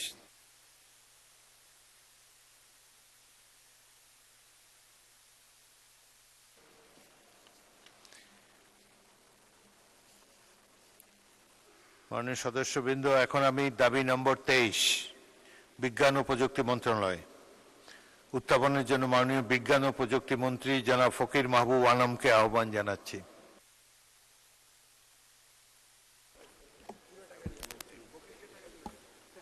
মাননীয় স্পিকার, আপনাকে ধন্যবাদ। আমি ফকির মাহবুব আনাম, বিজ্ঞান ও প্রযুক্তি মন্ত্রী, প্রস্তাব করছি বিজ্ঞান ও প্রযুক্তি মন্ত্রণালয় খাতে 2026-30 জুন তারিখে সমাপ্ত অর্থ বছরের প্রয়োজনীয় উন্নয়ন ব্যয় নির্বাহকল্পে মহামান্য রাষ্ট্রপতিকে অনধিক 4,923 কোটি 48 লক্ষ 54 হাজার কোটি টাকা মঞ্জুর করার হোক অনুরোধ করছি। ধন্যবাদ মাননীয় স্পিকার। মাননীয় সদস্যবৃন্দ, এই দাবির উপর আলোচনা করার ব্যাপারে নোটিশদাতা মাননীয় সদস্যবৃন্দ সম্মত হয়েছেন। দাবি নম্বর 23-এর উপর 16 জন মাননীয় সংসদ সদস্য প্রস্তাব দিয়েছেন। এদের মধ্যে আমি 2 জনকে প্রস্তাব উত্থাপনের জন্য আহ্বান জানাচ্ছি। প্রথমে মোহাম্মদ মুজিবুর রহমান, রাজশাহী 1। আপনার সময় 3 মিনিট। আগে প্রস্তাবটি পড়ুন। ধন্যবাদ মাননীয় স্পিকার। দাবি নম্বর 23 সম্পর্কে আমার যে ছাঁটাই প্রস্তাব, সেটা হচ্ছে যে আমি প্রস্তাব করছি যে বিজ্ঞান ও প্রযুক্তি মন্ত্রণালয় বিষয়ে আলোচনা উত্থাপন কল্পে হিসাবের খাত 126 বিজ্ঞান ও প্রযুক্তি মন্ত্রণালয় শিরোনামাধীন 23 নম্বর দাবি হইতে 500 টাকা হ্রাস করা হোক। মাননীয় স্পিকার, যারা সংসদের বাইরে আমাদের কথাগুলো শুনছেন, যেহেতু তাদের জানা নাই এই 1 টাকা, 100 টাকা, 500 টাকা ছাঁটাই করা হোক, এসব কথাবার্তা শুনে তারা কিছুই বুঝে না যে এইটা কোটি কোটি টাকার মধ্যে এই কাজটা কেন করা হয়েছে। হয়তো প্রতীকী জিনিস এটা অনেকে বুঝতে পারবে। আমার বক্তব্য হচ্ছে যে ভাষা আরো কিছু পরিবর্তন করা যায় কিনা, যাতে সাধারণ মানুষকে বোঝানো যায় যে এটা এভাবে করা হয়েছে, গ্রহণযোগ্য কোনো ভাষা তৈরি করা যায় কিনা আপনার কাছে আমি বিনীত আবেদন রাখলাম। মাননীয় স্পিকার, যে সমস্ত প্রস্তাব আলোচনা হচ্ছে না, আমি বিনীত আবেদন করব আপনার কাছে, সমস্ত জাতীয় সংসদ সদস্যবৃন্দ যারা এখানে আছেন সবাই কিন্তু চান যে আমরা কোনো ভূমিকা রাখলাম কিনা। তো আপনি এখানে লেখা আছে সবই, ছাঁটাই প্রস্তাবের উপর আলোচনা হলো না, এটা সঠিক, হয়তো কোনো আলোচনা করেই এটা করা হয়েছে, মানে উভয় পক্ষ সম্মত হয়ে। কিন্তু অন্তত নামগুলো যদি পড়া হয়, মাননীয় স্পিকার, কার্যপ্রণালী বিধিতে নাম উল্লেখের ব্যাপারে একটা ধারা আছে, আর যতটুকু মনে পড়ে, যদি ধারাটা আমার এই মুহূর্তে মনে নাই, সেজন্য যদি আপনি মেহরবানি করে যে প্রস্তাব এখানে দেওয়া হচ্ছে ছাঁটাই প্রস্তাব, যারা যারা ছাঁটাই প্রস্তাব দিয়েছে তাদের নামগুলো আপনি যদি পড়েন, সবাই যদি একটু যায়ও, তবে সেই সমস্ত মাননীয় সংসদ সদস্যদের এলাকার জনগণ বুঝবে যে আমার এলাকার এমপি কথা বলতে পেরেছে আর কথা বলার চেষ্টা করেছেন। কিন্তু কোনো নাম না করেই ছাঁটাই প্রস্তাবকে ভোটে দেওয়া আমার মনে হয় কিছুটা অধিকার ক্ষুণ্ণ হচ্ছে কিনা, এ ব্যাপারে আপনি একটু ব্যাখ্যা দিলে বোধহয় ভালো হবে। আমি সংক্ষেপে কয়েকটি কথা বলছি মাননীয় স্পিকার। এখানে মানে মাথাভারী প্রশাসনের কারণে বিভিন্ন খাতগুলো মানে সত্যিকার ভাবে টাকা কাজে লাগে না। অনেকে বলেছেন যে 100 টাকার মধ্যে 60 টাকাই চুরি হয়ে যায়, 40 টাকা হয়তো কাজে লাগে। এইরকম যদি অবস্থা হয় তাহলে দেশের অর্থনীতি এবং আরো বলতে চান মাননীয় সদস্য? 1 মিনিটে কনক্লুড করুন। ঠিক আছে মাননীয় স্পিকার, অনেকে বলেছেন এই কথাগুলো। 91 অনুচ্ছেদে যেটা বলা হয়েছে সম্পূরক বাজেটের ব্যাপারে, আমরা কথা বলার যে অধিকারটুকু আছে, আমার মনে হচ্ছে যে অধিকার আমরা পাচ্ছি না। আলোচনার মাধ্যমে যেটা করেছেন সেটা ঠিক আছে, তবে কিভাবে বেশিরভাগ সদস্যকে কথা বলার সুযোগ দেওয়া যায় আমি আপনাকে বিবেচনার জন্য অনুরোধ করব। আর এখানে মন্ত্রণালয় যেগুলো বিজ্ঞান এবং প্রযুক্তি, এটা এমন একটা গুরুত্বপূর্ণ মন্ত্রণালয় যেখানে অনেক ভালো ভালো কাজ হওয়ার কথা, এবং গোটা দুনিয়া এখন ছোট হয়ে গেছে বিজ্ঞান এবং প্রযুক্তির সুবাদে। কিন্তু যেভাবে ছোট হয়েছে সেভাবে মানুষের কাছে সে উপকারটা আমরা দিতে পারি না মাননীয় স্পিকার। সেজন্য বাংলাদেশে যে মন্ত্রণালয় কাজ করছে, আমি মনে করি এটাকে ধন্যবাদ মাননীয় সদস্য। আপনি ছাঁটাই প্রস্তাব যারা দিয়েছেন সেই সব সদস্যবৃন্দের নাম উল্লেখ করার জন্য বলেছেন। আমি আমার বক্তব্যের প্রারম্ভেই 20 জন সদস্য যারা ছাঁটাই প্রস্তাব দিয়েছেন তাদের নাম সংসদে পড়ে শুনিয়েছি। আপনি হয়তো খেয়াল করতে পারেননি, এটুকু করতে পেরেছি। মাইক দেন, ওনাকে মাইক দেন। জি বলুন। মাননীয় স্পিকার, আমি সেভাবে বলি নাই যে টোটালি আপনি কয়জনের কথা বললেন সেটা না, স্পেসিফিক যে দাবি করা হয়েছে এখানে, এই দাবি এটা যেমন বিজ্ঞান প্রযুক্তি, কোটা কমার্স, মানে যতগুলা মন্ত্রণালয়ের কথা আপনি এখানে উল্লেখ করেছেন, এই মন্ত্রণালয় সম্পর্কিত মাননীয় সদস্য যারা দিয়েছেন তাদের নামটা পড়লে। কোন প্রস্তাবে কে দিয়েছেন? জি জি, সেটাই। আচ্ছা, দেখা যাক। Thank you very much. Thank you. পরবর্তী বক্তা জনাব শাহজাহান চৌধুরী, বলুন। মানে স্পিকার, আপনাকে অসংখ্য ধন্যবাদ। একটা বিষয় আপনি চেয়ার থেকে বারবার বলতেছেন যে এই বিষয়ের উপর উভয়ে মতামতের ভিত্তিতে 2 জনের আলোচনা। তো আসলে মেসেজটা কি যাবে? হ্যাঁ, আলোচনা হতে পারে কার্য উপদেষ্টাতে, ভেরি থ্যাঙ্কস, এটা আমরা অবশ্যই মেনে নেব। বাট এটা তো আপনার চেয়ার থেকে তো এইভাবে মানে চিফ হুইপ আছেন, এটা বললে আমাদের মেসেজটা বাইরে যাবে। আমি অবশ্যই এটা পার্লামেন্টে কিভাবে উল্লেখ করব জানি না। তো এটা কি মেসেজ আছে? এই জন্য আমার মনে হয় আপনার পক্ষ থেকে রুল ইন্ডিয়া না বলে এই প্রস্তাবটা উত্থাপন করার জন্য মাননীয় উত্থাপন করেছেন, ছাঁটাই প্রস্তাবে এই 2 জন আলোচনা করতেছেন, এইভাবে হলে মোটামুটি হয়। কিন্তু আমাদের মধ্যে কথা হয়েছে, এইভাবে কাটছাট হয়েছে, this is the very bad, আমাদের জন্য উদাহরণ হয়ে যাবে। এই জন্য আমি মাননীয় স্পিকার আপনার কাছে সবিনয়ে, আমাদেরকে বিরোধী দল আমরা সবাই তো আলোচনা করতে চাই, আমরা সবাই চাই যে উভয়ে মিলে মিশে কাজ করব, কিন্তু বাট মেসেজটা তো এটা যেতে হবে যে আমরা বিরোধী দল হিসাবে এখানে পার্লামেন্টে ভূমিকা রাখতেছি, আমরা কথা বলতেছি, জনগণের জন্য আমরা কথা বলে এইখানে আমরা ছাঁটাই প্রস্তাবগুলোর ব্যাপারে আমাদের বক্তব্য রাখতেছি। কমপক্ষে এই মেসেজটা তো যেতে হবে। ধন্যবাদ। এই জন্য আপনি মেহরবানি করে চেয়ার থেকে এই কথাটা না বললেই আমরা অত্যন্ত বিনীতভাবে বলছি, বিরোধী দল আমরা সবাই উপকৃত হব। ধন্যবাদ স্পিকার আপনাকে। এই বর্তমানে যেটা নিয়ে আলাপ হচ্ছে, 16 জন মাননীয় সদস্য এখানে ছাঁটাই প্রস্তাব দিয়েছেন। আমি দেব 2 জনকে, কারণ না হলে সময় কুলাবে না। এখানে যদি এটা তো কোনো অবৈধ সমঝোতা না, এটা একটা ভালো সমঝোতা। সংসদের মধ্যে সরকার বিরোধী দলের মধ্যে এই সমঝোতা সবসময় হয়েই থাকে। তবে আপনারা যদি চান সেটা উল্লেখ না করা, ইটস আন্ডারস্টুড, না বললেও চলতে পারে। এনিওয়ে, পরবর্তী বক্তা জনাব আল ফারুক আব্দুল লতিফ, নীলফামারী 2। মাননীয় চিফ হুইপ, কি বলতে চান কিছু? দরকার না হলে বলেন না। না, অপ্রয়োজন না। একটা বিষয় ভেরি পার্টিনেন্ট, সেটা বলা দরকার। মাননীয় আমাদের সদস্য আমাদের নাজিবুর রহমান সাহেব এর আগে বক্তব্যে বলেছেন যে মার্চ মাস থেকে এটা হওয়ার কথা ছিল। মাননীয় স্পিকার, মার্চের পরে এপ্রিল, এপ্রিল পরে মে এবং তারপরে জুন মাসে 30 তারিখ পর্যন্ত টাকা খরচ হয়। কাজে এটা কোনোভাবেই সম্পূরক বাজেট কখনোই দেওয়া যাবে না মার্চ মাসে, এটা দিতেই হবে জুন মাসের এই সময়, এছাড়া কোনো রাস্তা নেই। দ্বিতীয়ত হলো যে এটা আমার জানার জন্য তারা অনেকে দিয়েছে, আইন আছে, আমি দেখেছি এটা। Thank you chief whip. জি, আর একটা বিষয় যেটা বলেছে সেটা হলো, এটা আপনি যেটা যথার্থই বলেছেন, আমরা আন্ডারস্ট্যান্ডিং করি জাতীয় স্বার্থে এবং দেশের প্রয়োজনে, দেশের প্রশ্নে আমরা আন্ডারস্ট্যান্ডিং করি। যখন আন্ডারস্ট্যান্ডিং করা দরকার হয়, মাননীয় বিরোধী দলের নেতা যখন বলেছেন বিদ্যুতের মানে তেলের ব্যাপারে, আমরা মেনে নিয়েছি এবং সেটা সমঝোতা হয়েছে এবং আমরা এখানে যে স্বাক্ষর রেখেছি তাতে বিরাট লাইন বন্ধ হয়ে গেছে এবং তেলের সমস্যার সমাধান হয়েছে।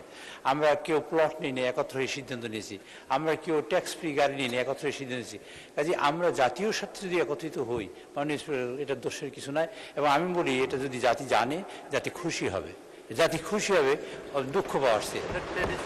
আর এটা সাধারণত জাতি খুশি হবে, আর এটা ট্রেডিশন। থ্যাংক ইউ মাননীয় স্পিকার। ধন্যবাদ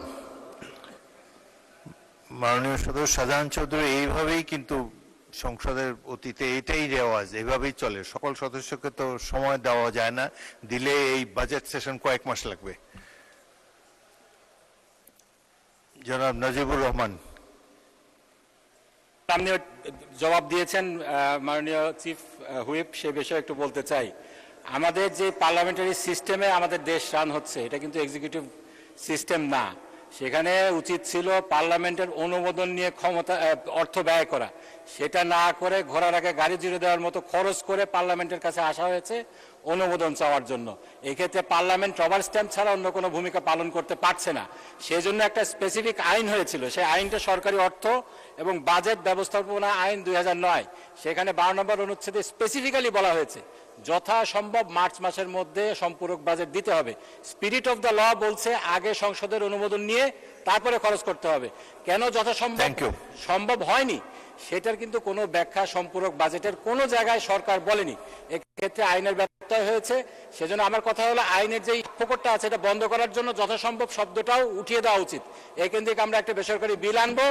এটা এই জন্য যে সংসদের, উনারাই বলেন সংসদ সার্বভৌম, আমরা সংসদ সার্বভৌম বলি না, কিন্তু সংসদের অনুমোদন নিয়ে, যেহেতু সংসদীয় পদ্ধতিতে আমরা দেশ পরিচালিত করছি, সংসদের অনুমোদন নিয়ে খরচ করা উচিত। আমার তো এই ছাঁটাই প্রস্তাবটা শেষ করতে হবে, এটা আপনি আগেও একবার বলেছেন। তবে এটা আমিও বিশ্বাস করি যে সংসদের যা কিছু রাষ্ট্রীয় খরচ সেটা আগেই সংসদে অনুমোদন নেওয়া উচিত। তবে নানা কারণে এটা হয়তো সম্ভব হয় না। প্রত্যেক সংসদ এইভাবেই পাস হয়েছে, এটাই এখন ট্র্যাডিশন হয়েছে। ভালো হতো প্রত্যেক প্রত্যেকটি আইটেম খরচের আগে যদি সংসদে অনুমোদন নেওয়ার মতো কোনো ব্যবস্থা করা হতো, এটা তাহলে ভালো হতো, সংসদের সার্বভৌমত্ব আরো দৃঢ়তর হতো। তো যাই হোক, সে ব্যাপারে চিন্তা ভাবনা করে দেখতে পারি আমরা ভবিষ্যতের জন্য। এখন অপর সদস্য জনাব আল ফারুক আব্দুল লতিফ, নীলফামারী 2, আপনার সময় 3 মিনিট। স্পিকার, আপনাকে ধন্যবাদ। আসসালামু আলাইকুম রহমতুল্লাহ। বিসমিল্লাহ রহমান রহিম।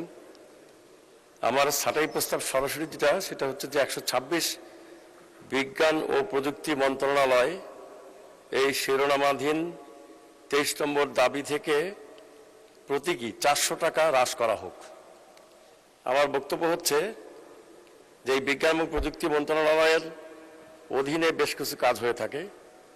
এই কাজগুলোর বাংলাদেশের প্রত্যেকটি বাজেটে এই মন্ত্রণালয়ে সম্পূরক বাজেট দিয়ে বরাদ্দ বৃদ্ধি করার, অতিরিক্ত খরচের বাবদে বরাদ্দ নেওয়ার প্রবণতা বাংলাদেশে বরাবর হয়ে আসছে। এবছরে 18,115 কোটি টাকা বরাদ্দ প্রস্তাব করা হয়েছে। সম্পূরক বাজেটে 4,923 কোটি টাকা অতিরিক্ত বরাদ্দ চাওয়া হয়েছে। এই অবস্থায় আমি যেটা উল্লেখ করতে চাই, এই খাতে অত্যধিক ব্যয় করার প্রবণতা, এটা আমরা বরাবর লক্ষ্য করে আসছি। এবং সবচেয়ে লক্ষণীয় বিষয় সেটা হলো যে দুর্নীতির একটি ঐতিহাসিক দৃষ্টান্ত বালিশ কেলেঙ্কারি এই খাত থেকে হয়েছে। এই বালিশ কেলেঙ্কারির যে ঘটনা, এই ঘটনার পরেও এখানে আগেই প্রাক্কলন করে, যেটা বিরোধী সদস্যদের মধ্য থেকে দাবি জানানো হয়েছে যে 3 মাস আগেই সম্পূরক বাজেট প্রদান করে প্রাক্কলন করে আর কত টাকা লাগতে পারে সেটা সংসদের অনুমোদন নেওয়ার যে বিষয়টি ছিল, সেটি করা না হওয়ার কারণে আমার মনে হয় যে আমাদের দেশের বিশেষজ্ঞগণ, এক্সপার্টগণ এত অপরিপক্ক নন যে 3 মাস দিতে পারবেন না যে আমার এই খাতে বাজেটের চাইতে অতিরিক্ত কত টাকা ব্যয় করতে হবে। এটা বিষয় জেনে সম্পূরক বাজেট মার্চ মাসেই আনা সম্ভব হতো। যেহেতু করা হয় নাই, আমি দাবি জানাই যে এর পেনাল্টি হিসাবে 400 টাকা কর্তন করে দেওয়া হোক।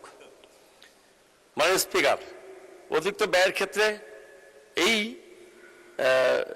খাতে রূপপুর পারমাণবিক প্রকল্পের কথা বলা হয়েছে, যেখানে এই 2400 মেগাওয়াট বিদ্যুৎ ক্ষমতার যে প্রকল্পটি, এই প্রকল্পটির শুরুতেই প্রাক্কলন করা হয়েছিল 1,39,000 কোটি টাকা, যেটা পৃথিবীর সবচেয়ে দুর্নীতিগ্রস্ত দেশের চাইতেও বেশি। এই বিশাল অঙ্কের প্রাক্কলন ব্যয় নির্ধারণ করার মাধ্যমে আমরা দুর্নীতিকে প্রশ্রয় দিয়েছি এবং নিয়াত করেছি যে আমরা দুর্নীতি করব। এই অবস্থায় আমি মনে করি যে দুর্নীতি এবং মাননীয় সদস্য 1 মিনিটে কনক্লুড করুন। জি, থ্যাংক ইউ ম্যাডাম স্পিকার। দুর্নীতি এবং অনিয়ম করা হয়েছে, অর্থ বরাদ্দ করা হয়েছে প্রজেক্টের জন্য, ব্যবহার করা হয়েছে আবাসনের জন্য, আসবাবপত্রের জন্য, বালিশ ক্রয়ের জন্য। এরপরে দীর্ঘসূত্রতা রয়েছে, যার কারণে ঋণের বোঝা চাপছে এবং জনগণের উপরে করের ভার আগের তুলনায় আরো বেড়ে যাচ্ছে। এই বিজ্ঞান এবং প্রযুক্তি মন্ত্রণালয়ের এই প্রকল্পে পরিকল্পনা গ্রহণ করার ক্ষেত্রে সম্ভাব্যতা ফিজিবিলিটি স্টাডি সঠিকভাবে করা হচ্ছে না। গবেষণা এবং উদ্ভাবনের ক্ষেত্রে গবেষণায় বরাদ্দ দেওয়া হলেও এখানেও ওই অবকাঠামো এবং পরিচালন ব্যয়ের ক্ষেত্রে বেশি ব্যয় করা হচ্ছে। এই রকম ভাবে এই খাতে অতিরিক্ত ব্যয় করার কারণে ধন্যবাদ মাননীয় সদস্য। আমি এখন মাননীয় বিজ্ঞান ও প্রযুক্তি মন্ত্রীকে ছাঁটাই প্রস্তাবগুলোর উপর বক্তব্য রাখার জন্য আহ্বান জানাচ্ছি। ধন্যবাদ মাননীয় স্পিকার। 2025-26 অর্থ বছরে বিজ্ঞান ও প্রযুক্তি মন্ত্রণালয়ের মূল বাজেট ছিল 12,869 কোটি টাকা এবং সেটা সংশোধিত বাজেটে 164 কোটি 51,54,000 টাকা কমে বাজেট গিয়ে দাঁড়ায় 12,774 কোটি 48,54,000 টাকা। এবং রূপপুর মানব পারমাণবিক বিদ্যুৎ কেন্দ্র নির্মাণ প্রকল্পে ডিপিপিতে ডলারের ভিত্তি ছিল তখন 80 টাকা, আর এখন সেটা বেড়ে দাঁড়িয়েছে 122 টাকা 44 পয়সা আজকে। এবং এই টাকার ডিপ্রিসিয়েশনের জন্যে সেটা এখন বাজেট প্রকল্পে যে অতিরিক্ত 5,088 কোটি টাকা বৃদ্ধি করার পরিপ্রেক্ষিতে সম্পূরক বাজেটের আকার দাঁড়িয়েছে 17,792 কোটি টাকা 48,54,000 কোটি টাকা। আর সম্পূরক এখান থেকে আগের টাকা সাবস্ট্রাক্ট করলে মাইনাস করলে ওখানে দাঁড়ায় গিয়ে সম্পূরক বাজেটে অতিরিক্ত বরাদ্দ প্রয়োজনে 4,923 কোটি 48,54,000 টাকা। এই টাকাটা মাননীয় স্পিকার সম্পূর্ণটাই নির্ভর করছে টাকা ডিভ্যালুয়েশনের জন্য। আমাদের কিন্তু সংশোধিত বাজেটে কিন্তু আমাদের 164 কোটি টাকা বরঞ্চ কম লেগেছিল। ধন্যবাদ মাননীয় স্পিকার। ধন্যবাদ মাননীয় মন্ত্রী। সংসদের সামনে প্রশ্ন হচ্ছে। মাননীয় সদস্য মোহাম্মদ মুজিবুর রহমান এবং আল ফারুক আব্দুল লতিফের ছাঁটাই প্রস্তাবগুলো গ্রহণ করা হোক। যারা এই প্রস্তাবের পক্ষে আছেন তারা হ্যাঁ বলুন, যারা এই প্রস্তাবের বিপক্ষে আছেন তারা না বলুন। আমার মনে হয় না জয়যুক্ত হয়েছে, না জয়যুক্ত হয়েছে, না জয়যুক্ত হয়েছে। অতএব ছাঁটাই প্রস্তাবগুলো নাকচ হলো। এখন সংসদের সামনে প্রশ্ন হচ্ছে, মাননীয় বিজ্ঞান ও প্রযুক্তি মন্ত্রী ফকির মাহবুব আনামের প্রস্তাব মতো বিজ্ঞান ও প্রযুক্তি মন্ত্রণালয় খাতে মহামান্য রাষ্ট্রপতিকে অনধিক 4,923 কোটি 48,54,000 টাকা মঞ্জুর করা হোক। যারা এই প্রস্তাবের পক্ষে আছেন তারা হ্যাঁ বলুন, যারা এই প্রস্তাবের বিপক্ষে আছেন তারা না বলুন। আমার মনে হয় হ্যাঁ জয়যুক্ত হয়েছে, হ্যাঁ জয়যুক্ত হয়েছে, হ্যাঁ জয়যুক্ত হয়েছে। অতএব দাবি নং 23 সংসদে গৃহীত হলো।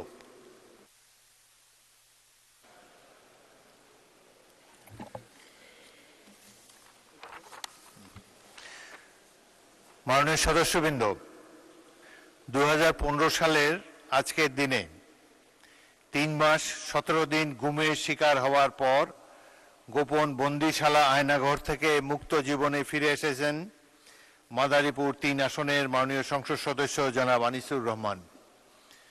আজকে সেই দুঃস্বপ্ন থেকে মুক্তি পাওয়ার 11 বছর পূর্তিতে তিনি তার নির্বাচনী এলাকার জনসাধারণ সহ সকলের নিকট দোয়া প্রার্থনা করেছেন। আজ বাদ আসর সংসদ ভবনের মসজিদে মাননীয় সংসদ সদস্যের জন্য দোয়া ও মিলাদ অনুষ্ঠিত হবে। উক্ত মিলাদে অংশগ্রহণ করার জন্য মাননীয় সংসদ সদস্য সবাইকে আমন্ত্রণ জানিয়েছেন।